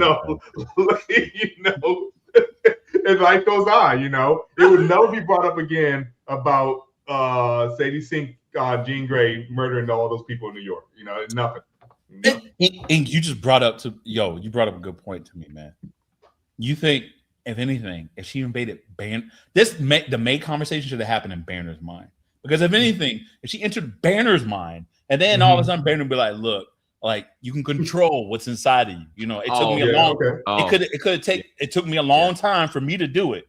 But you can do, you know what I mean? You're like, that's what it should have really been, more than some Peter Parker thing. You know what I mean? And then really, to be honest, when she invaded Frank Castle's mind, she could be like, oh, I'm completely cured because after what I just saw in there, I don't want that. I don't know that kind of trauma. Y'all good. I don't care about B-Max no more. I want to go home now. My fault. No, it's fun. And how come? Wait, okay. Why wasn't Parker? He was in the blast zone. How come he wasn't frozen? Oh, because the super genes. Because the spider genes. Spider genes. Because she said, "Are you Peter Parker or are you Spider-Man?" I'm both. This is so dumb. I was like, "This is." Stupid. That was awesome. That was an awesome fight scene, though. I will say that. It was like that was like the video game. I don't know if y'all ever played the Sony video game. No. So someone said that. Someone said that it was very video game like, and I mean, it was, but like it's just. I was like, the line was cheesy. I like the line was unnecessary. I don't know what the whole point is. You got to choose one or the other. Anyway, I'm sorry. Let's get to the comments. I do appreciate it. I give this movie an 8.5 out of 10. I'm assuming. We'll do that at the end. Professor X being introduced would have been cool. This franchise doesn't take risks. If we thought Jean was dead, it would have been so good. And like just a thought. But like if the whole sister was her motivation, right? When she got into the room we should have saw somehow that her sister's something told her, showed her what happened to her.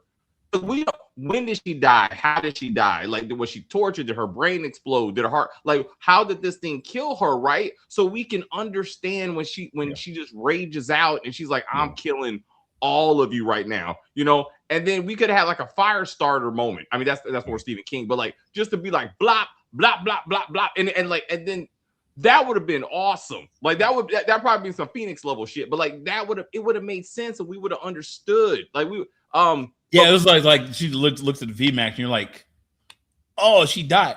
The line about saying we appreciate your sister's sacrifice, Sarah's sacrifice, that should have came after she looked at the Vent Max. Because my thing is, the moment you say the word sacrifice, I'm like, what you just say? You know, which she kind of did, but then it wasn't until she saw B Max, as I also call it, Martha, which like, what? Like that's my. That's what you meant. I didn't know what you meant. I didn't know what you meant. You were like, okay, that was the. I didn't get. But now yeah, because you remember when what's Severance's character? The director. Let's call him. Yeah, the director. Yeah, when he basically said like, you know, her like Sarah sacrificed you and your sister sacrificed when I go fake, and then she said, "What did you say?" You know what I mean? Yeah. And then she was getting tortured. She's like, "Stop!" And I'm like, "No." At that point, you realize that your sister's dead. Why don't? That's when like the rage, like the Omega, like that, you know, where you're supposed to essentially Hulk out in a sense. You know what I mean? If you will, right? You know, well, no, because that's the thing. Because Jean. So the thing about Jean is, even from the very beginning, she is extremely powerful. Even before she goes into Charles's school and like going there, to the point where Charles, when he meets her as a little girl, he has to go into her mind and suppress her telepathy because she can't control it, and he makes it where she can only access telekinesis because she doesn't know how to control herself. You know what I mean? And that's the thing. So I was all right with, because I know some people are like, why y'all make her so powerful so fast? I'm like, well, if you look at the origin of Jean is already extremely powerful even as a little girl.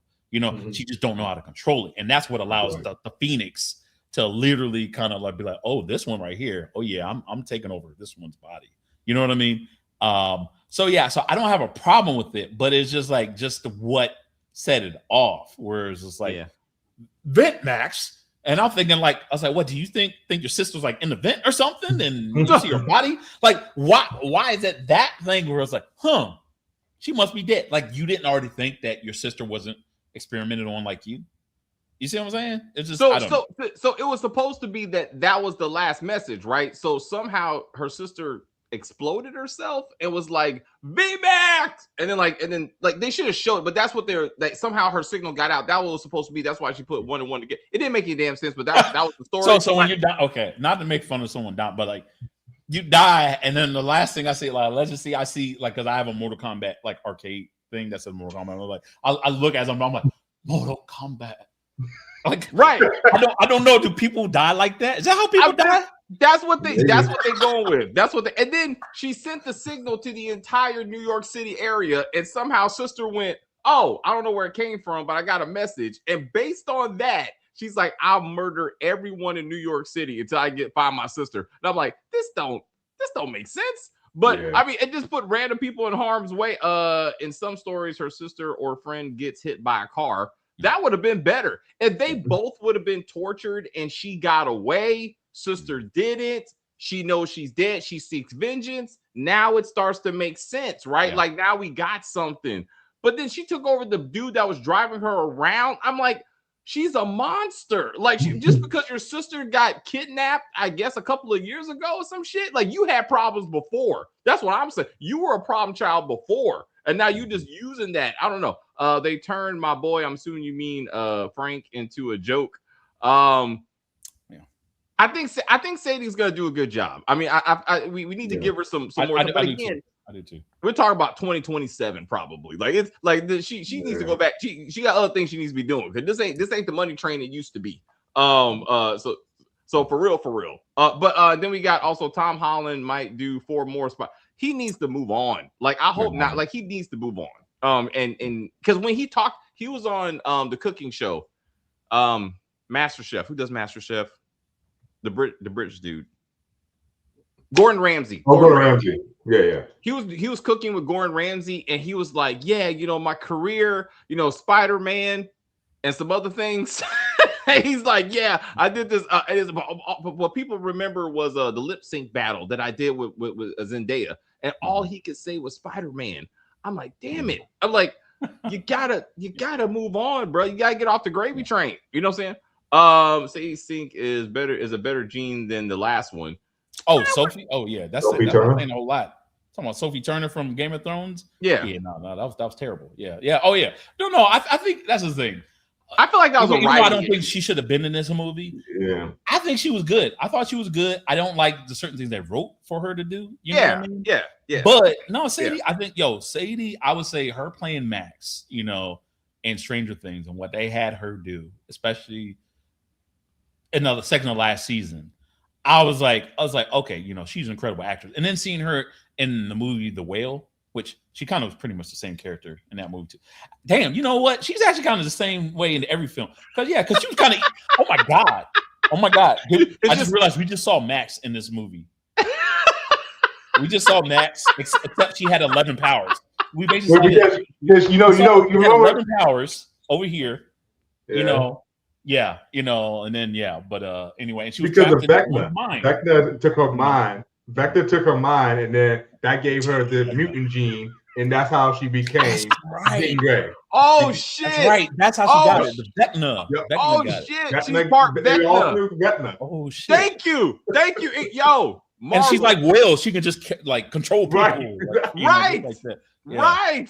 That's the minus the nosebleed. Now she's Jean Grey on a nosebleed. All I know is Brand New Day needs to be on Netflix, and they need to collab and do a crossover. Wait, no. Okay.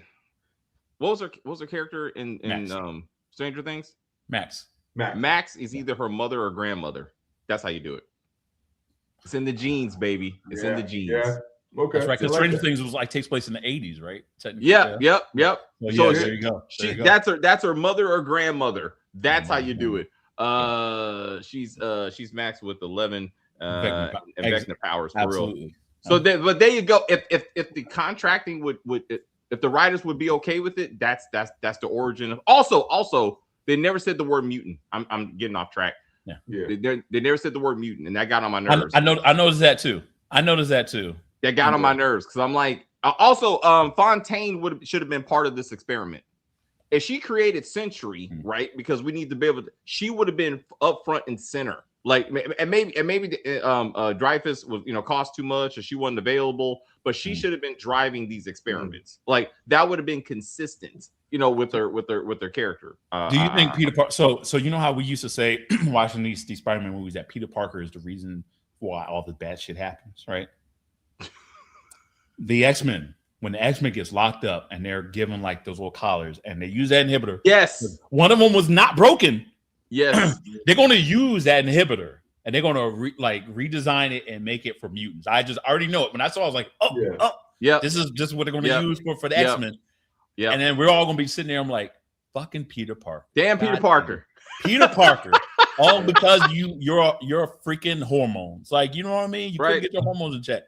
I was, are we going to be blaming him for like what damage control is going to turn this into? Well, it'd be interesting to see how far they take that. But that's the first thing that crossed my mind with the suppression of the mutant gene, and I was like, oh crap, this is where the collars are going to come from. If they remember, y'all, like we said, they drop storylines and pick this crap up later. They probably wouldn't even mention this again. Stranger Things, MCU crossover. It would work. I'm all for it. I'm all for it. It would 100% work. Sophie's gene had no personality, but that was more accurate than this gene. Maybe they don't have the rights to use mutant. Well, that's not true. Yeah, they do because they got Fox now. They got Fox. They got mutant. What do you mean? Well, Miss Marvel was the first to be called a mutant in the TV show. Namor was identified as a mutant in Black Panther 2. Very, very matter of factly. We had Beast, and then he was like talking about he was part of. He used the word X-Men in the post-credit scene of the Marvels. Yeah, so, yeah. Like, I can't. I don't. Yeah, no. They could definitely say the word mutant, but that also made me think. I was like, is this going to be? are they going to did they introduce us a gene just for us to have a different gene later on, where that gene is a mutant, and that's why they didn't say the words? So what is this one? So I really hope that's not the case. We're like, no, I don't think so. They wouldn't do that. They wouldn't do that. I know, but to David's point, I did find it interesting that they did not say the word mutant. You know what I mean? Yes. Yeah. They said the words where when it came to Spider-Man saying, "Oh yeah, your DNA is mutating," but they never said the word mutant and directed it towards her. You know what I mean? Like, because stuff mutates all the time. That don't make you a mutant.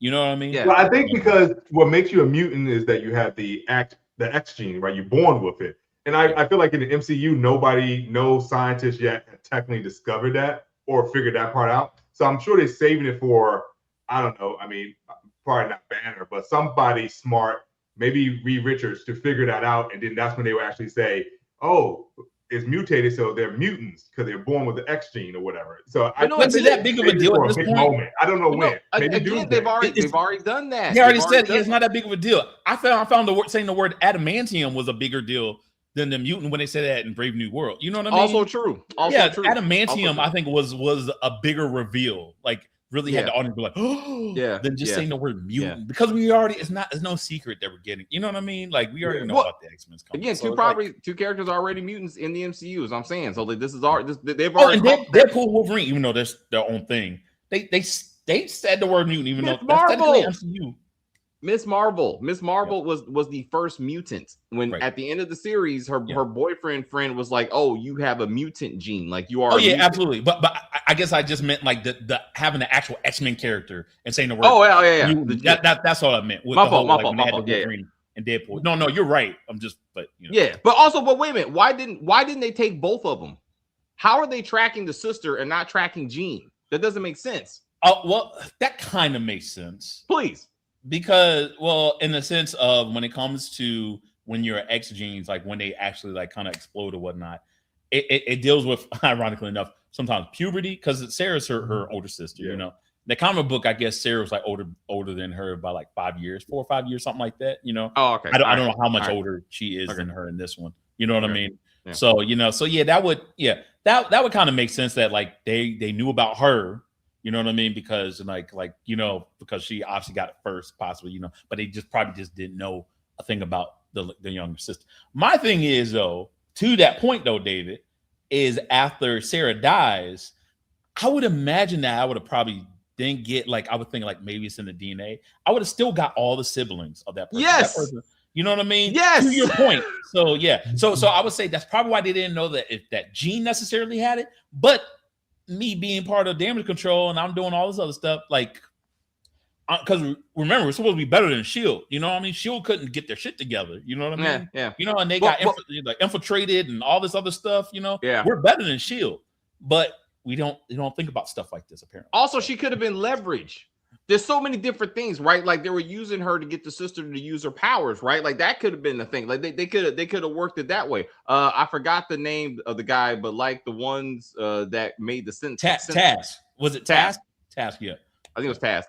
I wonder if we'll see Cassandra Nova again. Was she in the movie? I don't know this. I'm wondering, will they handle the mutants versus human bigotry? Everyone loves heroes with powers right now. Also, this is not the same thing, but that made me think of how silly it was for Peter to be like, "Hey, MJ, I just want to apologize that apparently I didn't know that wasn't you, but I kissed you when this person was inside. I just want to say I'm sorry. I didn't want to violate you." Bruh, this girl wrapped her legs around you several times, actually, and just swung across the city. Like, I think she's all right. I don't know why he's ever unless he got the draws, this was unnecessary, bro. But we understand. I hear you. That was a very Peter Parker thing to say, though. I get it. That was very on par. You believe in consent, Yeah, I was like, come on, bro. What? We got bigger fish to fry. I don't know. Well, but the Lego scene was very cute. Also, again, I feel like this is like the Clark Kent Superman situation. Peter Parker shows up to his ex-girl and best friend's apartment. Somehow they can afford this big old apartment in New York City, but we'll put that aside because I don't know what they do for money. Well, no, it's because remember she didn't take the job. Remember? She didn't. They don't have a job. Yeah, I'm about to say so she's not employed. So how are you affording this very nice apartment? I don't know. I was like, does she still work at a donut shop still? Like, I hope like 4 years later, she's still working at a donut shop. I'm like, this don't make any sense. Right. Hi, how you doing? My name is Bobby Wiley. Oh, hey, we're talking. Spider-Man shows up to the same apartment. Yeah. Hey, how's it going? Hey, how are you doing? You want to play some Legos? Have we met before? I mean, something about the way you talk. I feel like none of this happened. Ned is just sitting up there playing Legos. Don't go. Seriously, have we met? Something about you. I just feel like we've done this before. I was like, come on, bro. Like, he's not that dumb. But like you said, there was no character development in Ned over the years or anything. At least MJ somewhat evolved and matured, to an extent, I guess. But Wanda, Scarlet Witch was supposed to be a mutant, but it never. That is, I think, because of the whole MCU Fox thing, because she would be Magneto's daughter, and Magneto wasn't in this world, so they're enhanced individuals, and they got their powers from the Soul Stone, if I remember correctly. Yeah. So they had to work that out. Speaking of Ned, though, do you think Ned remembers at the end? Do you remember, or just the fact? I think that was the point. I think that was the point. I don't think so. You don't think so, Ink? What? No, I think what happened was, because when he went to the apartment, MJ called him Peter, Spider-Man Peter. And I think when he introduced himself at the end to Ned, I mean, it don't really explain the handshake, because how do you know that secret handshake? But I think when he was like, oh, Peter, I think he was putting 2 and 2 together, like, hey, you're Peter who, you look like the guy who came to our housewarming, and MJ called Spider-Man Peter. She knew Spider-Man's real name. Okay. I think he was putting 2 and 2 together, not like he remembers that Peter is like who Peter is. And that's what I think. But because I guess with Doctor Strange spell, like I don't know, Doctor Strange spell don't make sense, because I was thinking about it. If all the Avengers remember Spider-Man, but they don't remember Peter Parker, all the Avengers know each other's secret identity. You telling me they fought with somebody and don't know who he is under the mask, and none of the other Avengers even thought about it? Be like, hey, that guy Spider-Man we fought with to save the universe? Who is he? I don't think that don't make any sense, right? Because they all know who each other are in real life, like their identities. But to your point, you're right. But again, he shouldn't be alone. This whole isolation thing that he's doing to himself doesn't make damn sense, because he can at least have Spider-Man friends, right? Exactly. Like Doctor Strange, like Hulk, like all these people, like, hey, how you doing? I'm Spider. And yes, like you said, part of the conversation is going to be, well, who are you under that mask? Because I don't know. Like, they would have fought with them. Yeah, Peter Parker, like somebody, if they didn't know who he was. It doesn't make any sense. It doesn't. I mean, I kind of got off topic, but yeah, I think Ned remembers from MJ called him Peter, and he'll put 2 and 2 together. I thought that the first time I saw the movie, when I first saw it the first time, I thought like you. I was like, oh, it's just he just remembers the name Peter. But then watching it a second time, I noticed something very interesting, especially when it came to Jean. Jean, when she put everyone in a headlock with the powers in the entire city, one of the things they showed was like they showed MJ crying, and MJ was crying. Interesting enough, it wasn't until she looked like she didn't understand why she was crying. I think when she was messing with people's minds, I think what it did was kind of like weakened Strange's powers. It didn't like stop it by any means, but I think it weakened to the point where what I noticed too, and only it was until the second time I saw it, was MJ wound up going onto only after that whole thing went with Jean. She went onto the same rooftop that all 3 of them went right before he was saying the goodbyes. Yeah, he was saying the goodbyes, and she was holding on to the necklace that Peter gave her, and she was like kind of just rubbing it, like you know what I mean, as if she's starting to like remember certain fragments of it, glimpses or something. And I'm wondering, and then so when I saw that, and then I resaw the whole thing with the handshake thing, and I was looking at Ned's face, it didn't look like, oh my God, like because at first I was like, oh, maybe he was just so excited that it was Spider-Man, like they're like, oh my God, I now know who Spider-Man was.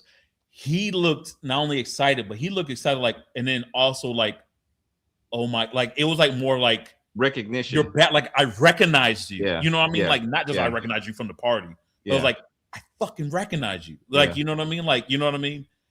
That so I feel like he new. You know what I mean? That was like his moment. That was his moment. He was, you know, and the only reason why MJ still doesn't know completely is because I think, you know, I found it interesting that Gene used that phrase saying like, you know, curse broken by love's first kiss or whatnot, by the kiss or whatnot. Yeah. But because they didn't really actually kiss each other, you know what I mean? I feel like possibly just like, because some people are like, damn, is he gay for Ned? Is that why Ned like all of a sudden remembers or something like that? That's the thing with Ned and MJ got nothing. I'm like, nah, maybe for MJ, because you know, because if you look at all the Spider-Man films, him and Ned from the very first film, that's all they did was that secret handshake. Yeah, they did that damn thing like 12 times, you know. And even in Infinity Wars, right when they were in that school book, they did it again. You know, I feel like if they would have kissed each other, you know, I mean, not being possessed by Jean, that possibly would have broken. That would have been corny as fuck, though. I will say that would be super corny. But I feel like he's remembering it. You know what I mean? Which poses other problems, because then now I'm just thinking like, well, damn, that was kind of too convenient. You know what I mean? I would kind of like the whole Gamora thing, where it's like more of like, hey, look, I acknowledge that we used to be friends and whatnot, but we're not the same. You know, I'm not the same person, essentially. You know what I mean? You know, but watching that, I think Ned, you know, unless the other explanation too is Doctor Strange did say that, like that Ned does have like, is very connected to magic, and his grandma also said that too. So right, he used a sling ring. Yeah. Yes, he able to use a sling ring, and his grandmother even said that his family, saying our family is really in tune when it comes to magic. And I'm thinking, you know what I mean? But you know, I don't. That could be an explanation too. But I think it's the whole Jean connection, and that's why Mary Jane was crying, because the last time we saw MJ before she forgot, she was crying. She was crying profusely because she Peter Parker was saying goodbye to her, saying you're not going to remember me. You know what I mean? And then she was crying profusely, and then now we see her crying, and she's like looking down, like, "Why am I crying?" You know what I mean? That's my theory. So to that point, and for clarification of all this, when she was crying, we should have saw her having the flashbacks. It's flooding back somehow, right? Like that would have been that Jean is that powerful that she can break magic spells. You know what I'm saying? And that would have been awesome. You know, and I feel like trying to keep it as a theory. You know, I like just like we're theorizing, because the internet's doing a theory about it. I think they wanted to keep it as a theory and not just say, "Oh, put it out there." You know what I mean? Yeah. Because I could be wrong about all of this. You know what I mean? But this is stuff they like. I think they like this. You know, because they want someone like, you know, because they want like Ink to say like, no, he is like, he just knows him for Peter. You know what I mean? Because why also throw in that the phrase saying like, "Hey, be careful, Peter." You know what I mean? I think they did that was kind of throw off or whatnot. But then they throw in this other stuff. So they purposely are throwing like different stuff, like at different areas of the wall, to kind of have you kind of just theorize. You know what I mean? I get. So that's what I think. I think they're just doing that, and then all will be revealed, as I say, in the next film. And you know, that will be 2030. Like I mean, like at this point, like it's like they spent. This is a 2.5-hour movie, bro, and Peter's only focus really was MJ, right? Like Ned was a close second, but it was MJ all day. And for us to be like, will they, won't they? I'm like, this is getting on my damn nerve. Like I needed a solid answer. Like you said, even it's the Gamora Star-Lord thing. If that's the answer, clean break, let me move on, right? You know what I'm saying? And it's, you know, it's a hard loss, but that what it means to be Spider-Man or whatever. Like I could take that, but like we ain't got time. They need to move on to their baby. They need to get the movie. The animated movies are doing better. Like that Peter got a wife. He got a kid. Shit. Like life is lifing. You know what I'm saying? Like they need to move on. I guess we'll never get to see Ned's become Hobgoblin arc. Yeah. I don't think it's happening either. I don't know. I think we're past that. I think. Yeah. It like the Spider-Man story got absorbed by the Iron Man MCU story. Like he's just a kid on this journey, but it's not Spider-Man in the sense that we know him, you know, and that's kind of, it's bad. It's bad. It's so many things the Sinister Six could have popped up. Like also, I didn't like the way they did Tombstone. The actor who played Tombstone, he is intimidating by himself. Like that bullshit they put on his face made him look dumb, and he didn't even come back. So I was like, why did you even bother to do this shit? Like it was an insult to the character. Well, technically, we said the same thing about Scorpion at the end of Homecoming. We were like, why are you gonna show him in the prison thing? And it's like, and then because I don't know if I said it or you said it. One of us was like, we ain't gonna see him again. we ain't gonna see him. And then we saw him. It only took like 7, 8 years later. That's what I'm saying. That's what I'm saying, though. That's what I'm saying, though. But I'm saying, Scorpion came back in this movie. Is my point. Like they did and like, why was Scorpion so important that Jean put all her mental efforts behind this dude? Like they never explained that. Like what makes him so powerful? It didn't make any damn sense. Like she's breaking them out of prison and shit. I'm like, am I missing? I'm missing something. I'm clear. Hold up. Because apparently, I guess he's the only one that's able to get through damage control. And my thing is, and that was nothing that didn't make any sense. I'm thinking if you can control people, right? And I know you have a limit of 33 feet or whatever, but if you can get one security guards outside of damage control, get them to use their badge again, and then boom, and then you do that whole thing. Boom. I don't know why you need to get a super villain to do it, but I get it. The story is in the tank to happen. It's for the movie to happen, I guess. Apparently, right? You know what I mean? Because let's be real. Because if any one of us had Jean's powers and we wanted to find out VMAX, we would have figured it out in 30 minutes. Because we just go outside of there and just drive up and like, boop, got it. Oh, it's just a vent. Never mind. Like all right, she controlled 5 people, did an internet search, and he truly had the director had no idea what the hell he was talking about. He was like, I thought VMAX was the room. I thought VMAX was like, I was like, oh, it must be the anyway. I thought it was like a mutant thing. I thought it was like a mutant strange. I was like, that's VMAX. Right. I was like, is that Cerebro? Is that the new Cerebro before Cerebro becomes a thing? Bring Gwen or Felicia Hardy into the next movie. I forgot if Doctor Strange doesn't remember Peter as well. He doesn't. He doesn't. At the end, he said, see you around. He looked like he was basically essentially said like goodbye. He's like, he basically gave him goodbye. Yeah. He said, see you later, kid. You know what I mean? And he looked like he almost had a tear in his eye when he said it. But as we discussed, they all still remember Spider-Man. So show up the next day and say, you know me? Yeah. Peter Parker, you put a spell on me. Can we get past this? Because I got other things. Like it don't make no damn sense. Peter should just move on. Let's see. Why that girl was throwing it at him, but I don't know. She also don't seem to be Peter's type. Because Peter has a type. He got a thing about mixed girls. He got a thing about mixed girls. Like in the first film, that one girl. You know what I mean? And then now he got this Zendaya looking girl. Well, I say Zendaya looking, but but like he's like no. He's like, no, hey. I'm sorry, man. You too pale for me. I'm sorry. Storm. Storm. He's gonna get those. He's gonna get those draws. Storm. Too much. Storm be too much for him to handle. He's like, come on, girl. Let me try it out. Let me try. Like or Shuri. We don't know. I mean, he may be like he hasn't met Shuri yet. Oh yeah, he hasn't met Shuri yet.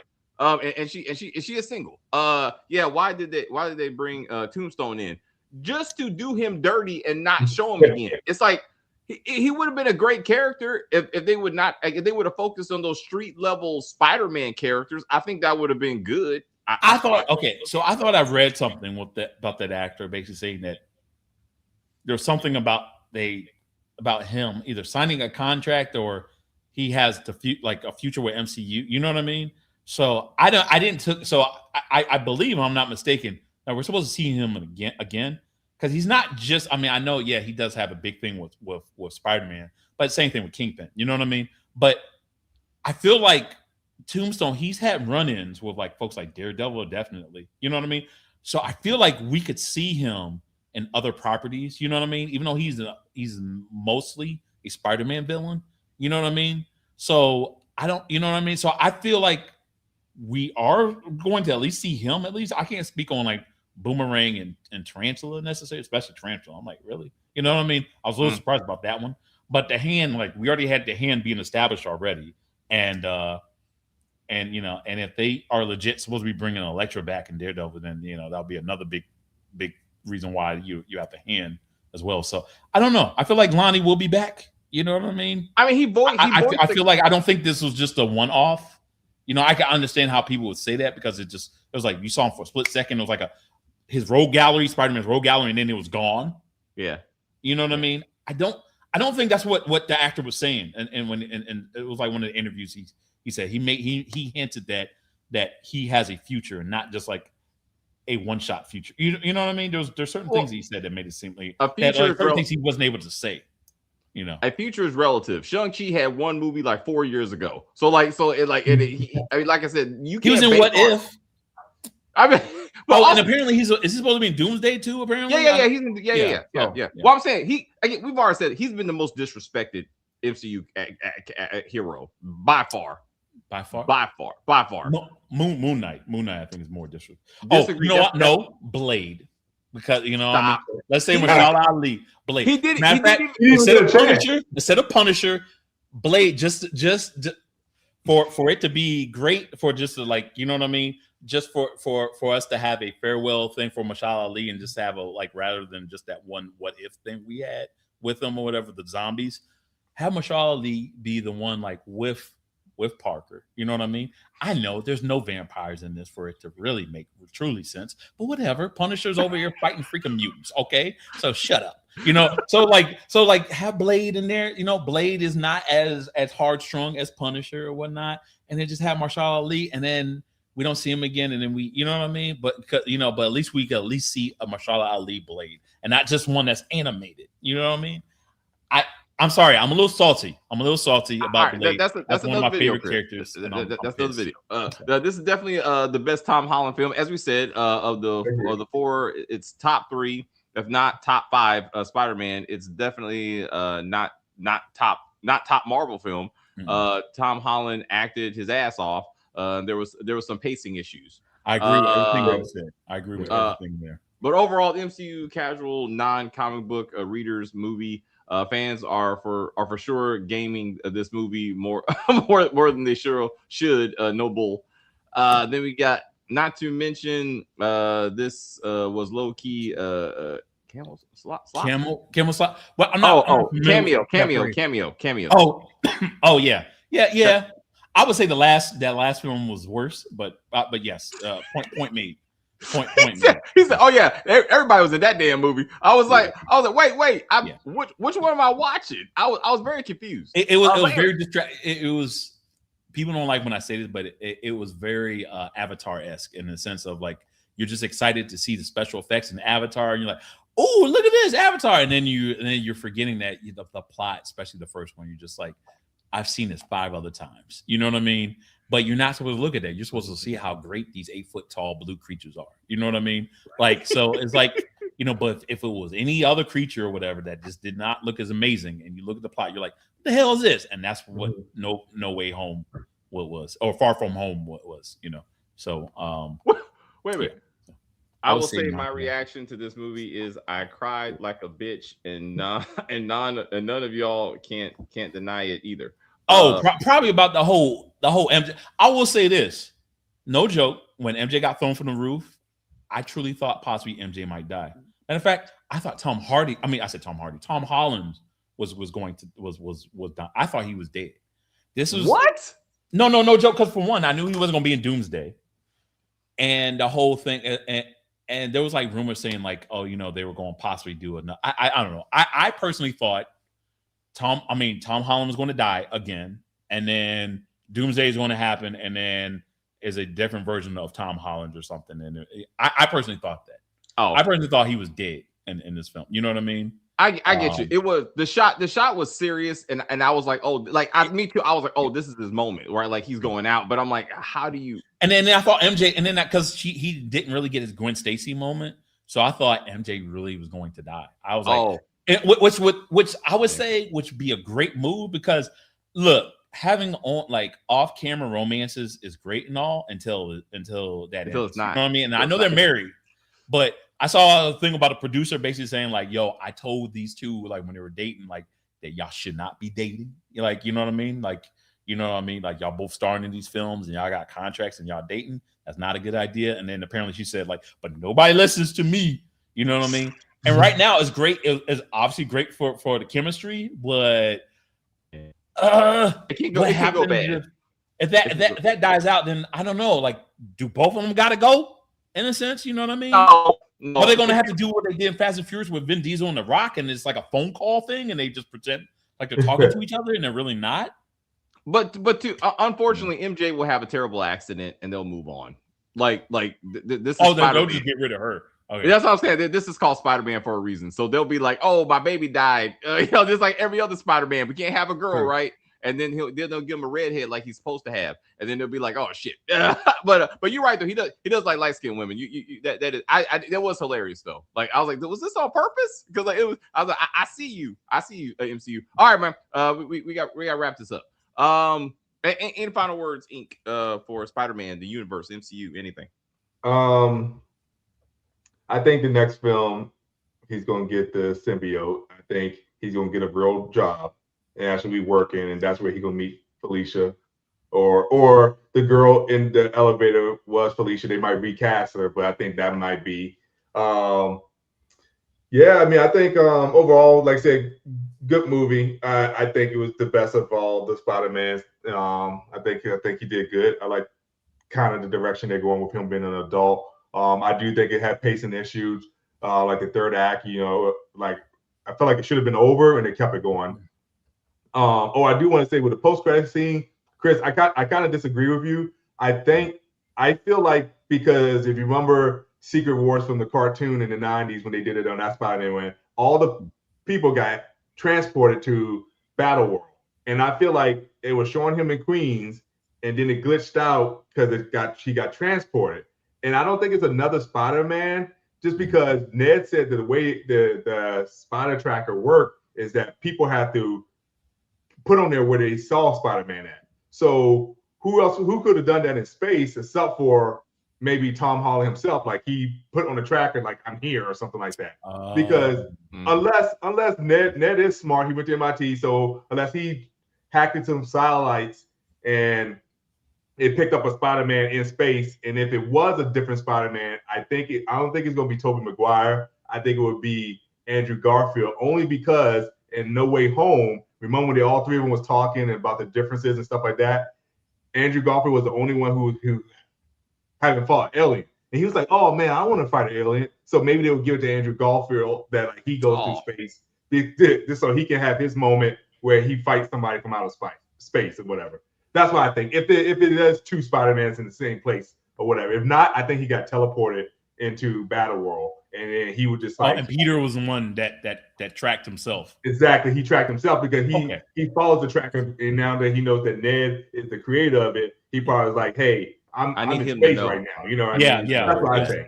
I didn't know where's that. Yeah, but that's what I think. Yeah.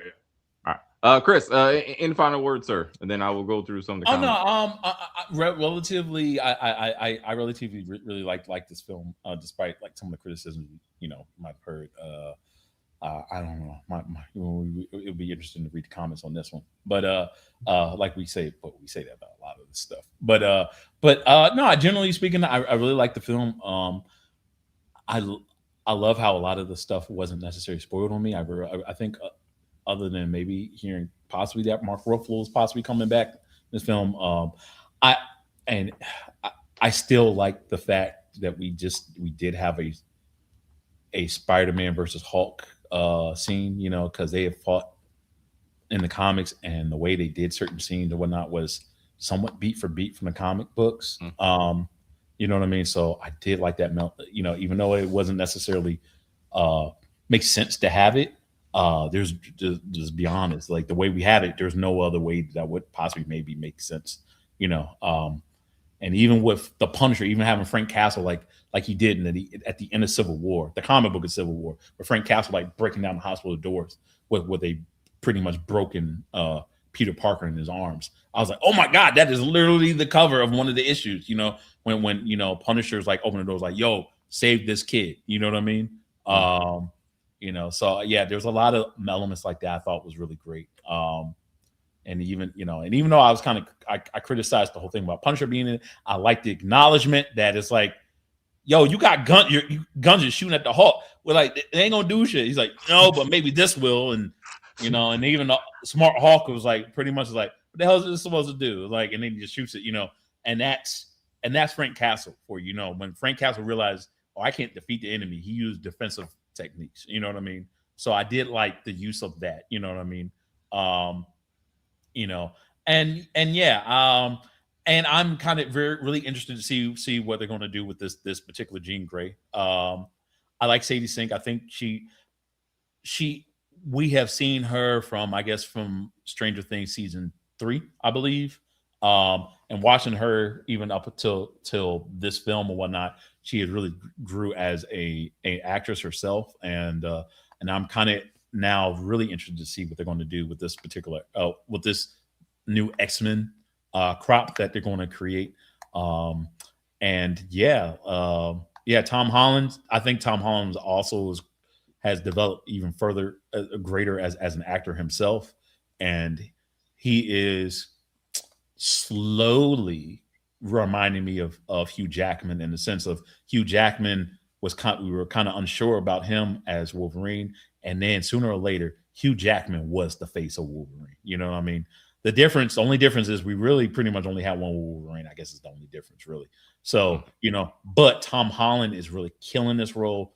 And he's doing the character justice. And now that he's now an adult, whatnot, I can't wait to see where they take it from here. So, yeah. All right, Chris, I want to do some of these comments. I heard Tobey Maguire Spider-Man is in Doomsday. Them Doomsday leaks looking rough. No lie, I'm worried. But the funny and pathetic part, Marvel fans will find a way to still glaze the film with terrible plots. Don't worry. Look. That's why you have to watch our review, and we will keep it real, as we always do, right, David? We'll be the villains. Apparently, we'll be the villains. Have to say the truth. That sometimes, this ain't it. This ain't it. And Secret Wars leaks sound absolutely worse than Doomsday, and kind of low key rip off of all of our money. No lie. Zendaya's not surviving another sequel. That's why only Ned remembered her. Good Lord. So like she's not worth it. She's far busier than her husband. I'm like, I would be like, yo, I gotta let Spider-Man go, baby. I gotta make the Odyssey is nothing to balk at. I mean, I know she got Dune and like 4 other things, and this year alone, and then she got 2 other films next year, and then she might also be the cover girl of one. Okay. All right. Hey, but Tom Holland still got he got the Odyssey. Yo, he's gonna be a house husband, and I respect his hustle. I respect the man that he's like, yo, my baby's out there making the money, and I'm gonna stay home, take care of the kids, and I'm okay with that. Are you calling Tom Holland Rihanna's husband? Are you saying? I'm just saying. He's like, hey, I can play my position. He plays his position. He looks up physically and financially to his woman. Respect. I hope we one day get a live action Hulk and Wolverine movie. A lot of rights have to be get that, he has to get that worked out. But Wolverine became the face of the X-Men. He has to die. Hugh Jackman has to die. Like, he has to die for them to recast this character. Like, we thought he did in Logan. No, we thought he no. Remember, we talked about this after Logan. We're like, oh, well, now they have to get a new one, and then they somehow bring him back in First Class, like, when they went back. I hear you, but I'm sorry. Until Hugh Jackman actually dies himself, and even then, I'm not even sure they will actually really get rid of him. They might do the whole Paul Walker thing. The CGI thing. That's. I'm telling you. To clarify, Chris, that's what I meant. Hugh Jackman, the actor, the Australian. Hugh Jackman has to die. Okay. Sorry. Okay. My bad. Yes, you're right. Leonard Nimoy died playing Spock. And then they were like, okay, we can move on from this. I don't know. Now we're in the age of AI, so I don't even know these people. I don't even know. James Earl Jones is still alive with his voice of Vader now. Darth Vader will live forever as Darth Vader. Yeah. So the fact that you all are still talking about this movie says a lot. It's a lot of movie. It's a lot of movie. And again, like I said, it's three stories going on, and it's just which one you want to pay attention to, which one grabs you. But I would not see this movie again. Like, it was cool to see once, but I'm not watching this thing again. Like, there's no need, because Marvel as an MCU has failed to make a cinematic universe. This is a one movie in a whole bunch of other movies. None of this builds to Doomsday. None of it. So it really means nothing in the big scheme of things. Maybe unless they redo just like they're doing with Endgame. I don't, we talked about this Endgame. They're really, Endgame was in November. They're re-releasing Endgame. Yeah, it's really to get more money, but they're adding more scenes plus more scenes to kind of like do a better lead into Doomsday. So you know what I mean. So who knows? They could do stuff like that. You know. Well, it's funny.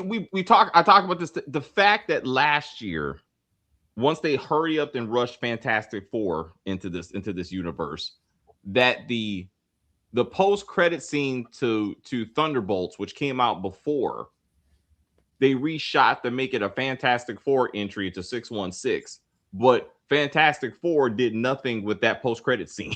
Like they're just making up shit, and they're like, and now again, now they're retconning their own movie to be like, yeah, this was always the plan. Like don't worry about it. I'm like, we gotta ride this out until Secret Wars, y'all, and then they'll get their shit together, and then they'll be like, okay, now we have a plan, you know. I feel like it's gonna come back. I feel like in Doomsday we're gonna have it where Fontaine is going to say like it's not the first ship like that's come to our world, and like, and then all of a sudden there's this big warehouse, they open it up, and then we see the Fantastic Four is like trapped in this glass thing, and you see Human Torch trying to break through. I don't know, I'm doing like a whole story arc in my head. I know there's a lot, but I feel like that moment's coming back. You know what I mean? Because that's big potatoes. What happens in New Day is big potatoes, and that's what the New Avengers are all about, big potatoes. The accent was killing me, but anyway, but thank you guys very much, truly hanging out with us. Please go see the movie if you haven't. Come back, leave a comment, leave a like, and we will do whatever Marvel stuff is coming ahead tomorrow. And I know someone asked me, and I did skip the comment because we're doing other things.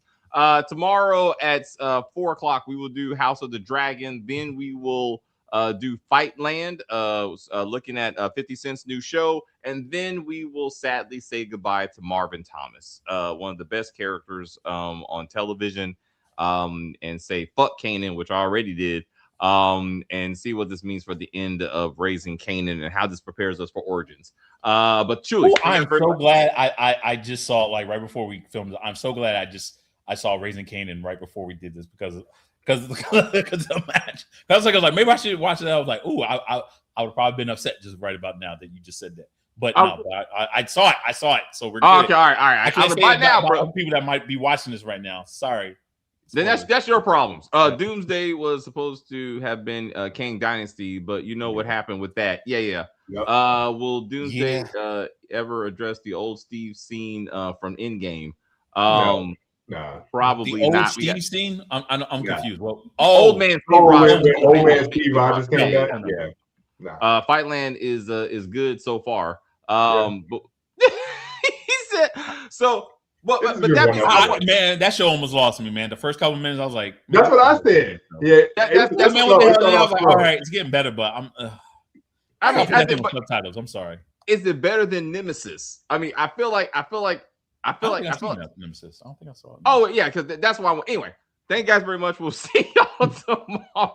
I will say thank you guys very much for hanging out with us. I see people watching people in the chat. I enjoyed the view. I don't know what the fuck I was watching. Rewatch this when we're done. Rewatch this. You'll see what we're talking about. You're gonna be like, oh shit, hilarious, absolutely hilarious. Oh shit. Stacey, do your thing. Fuck that shit. But anyway, please like and share and comment on the video and all that kinds of stuff. As they say, we're just gonna end this broadcast and say bye.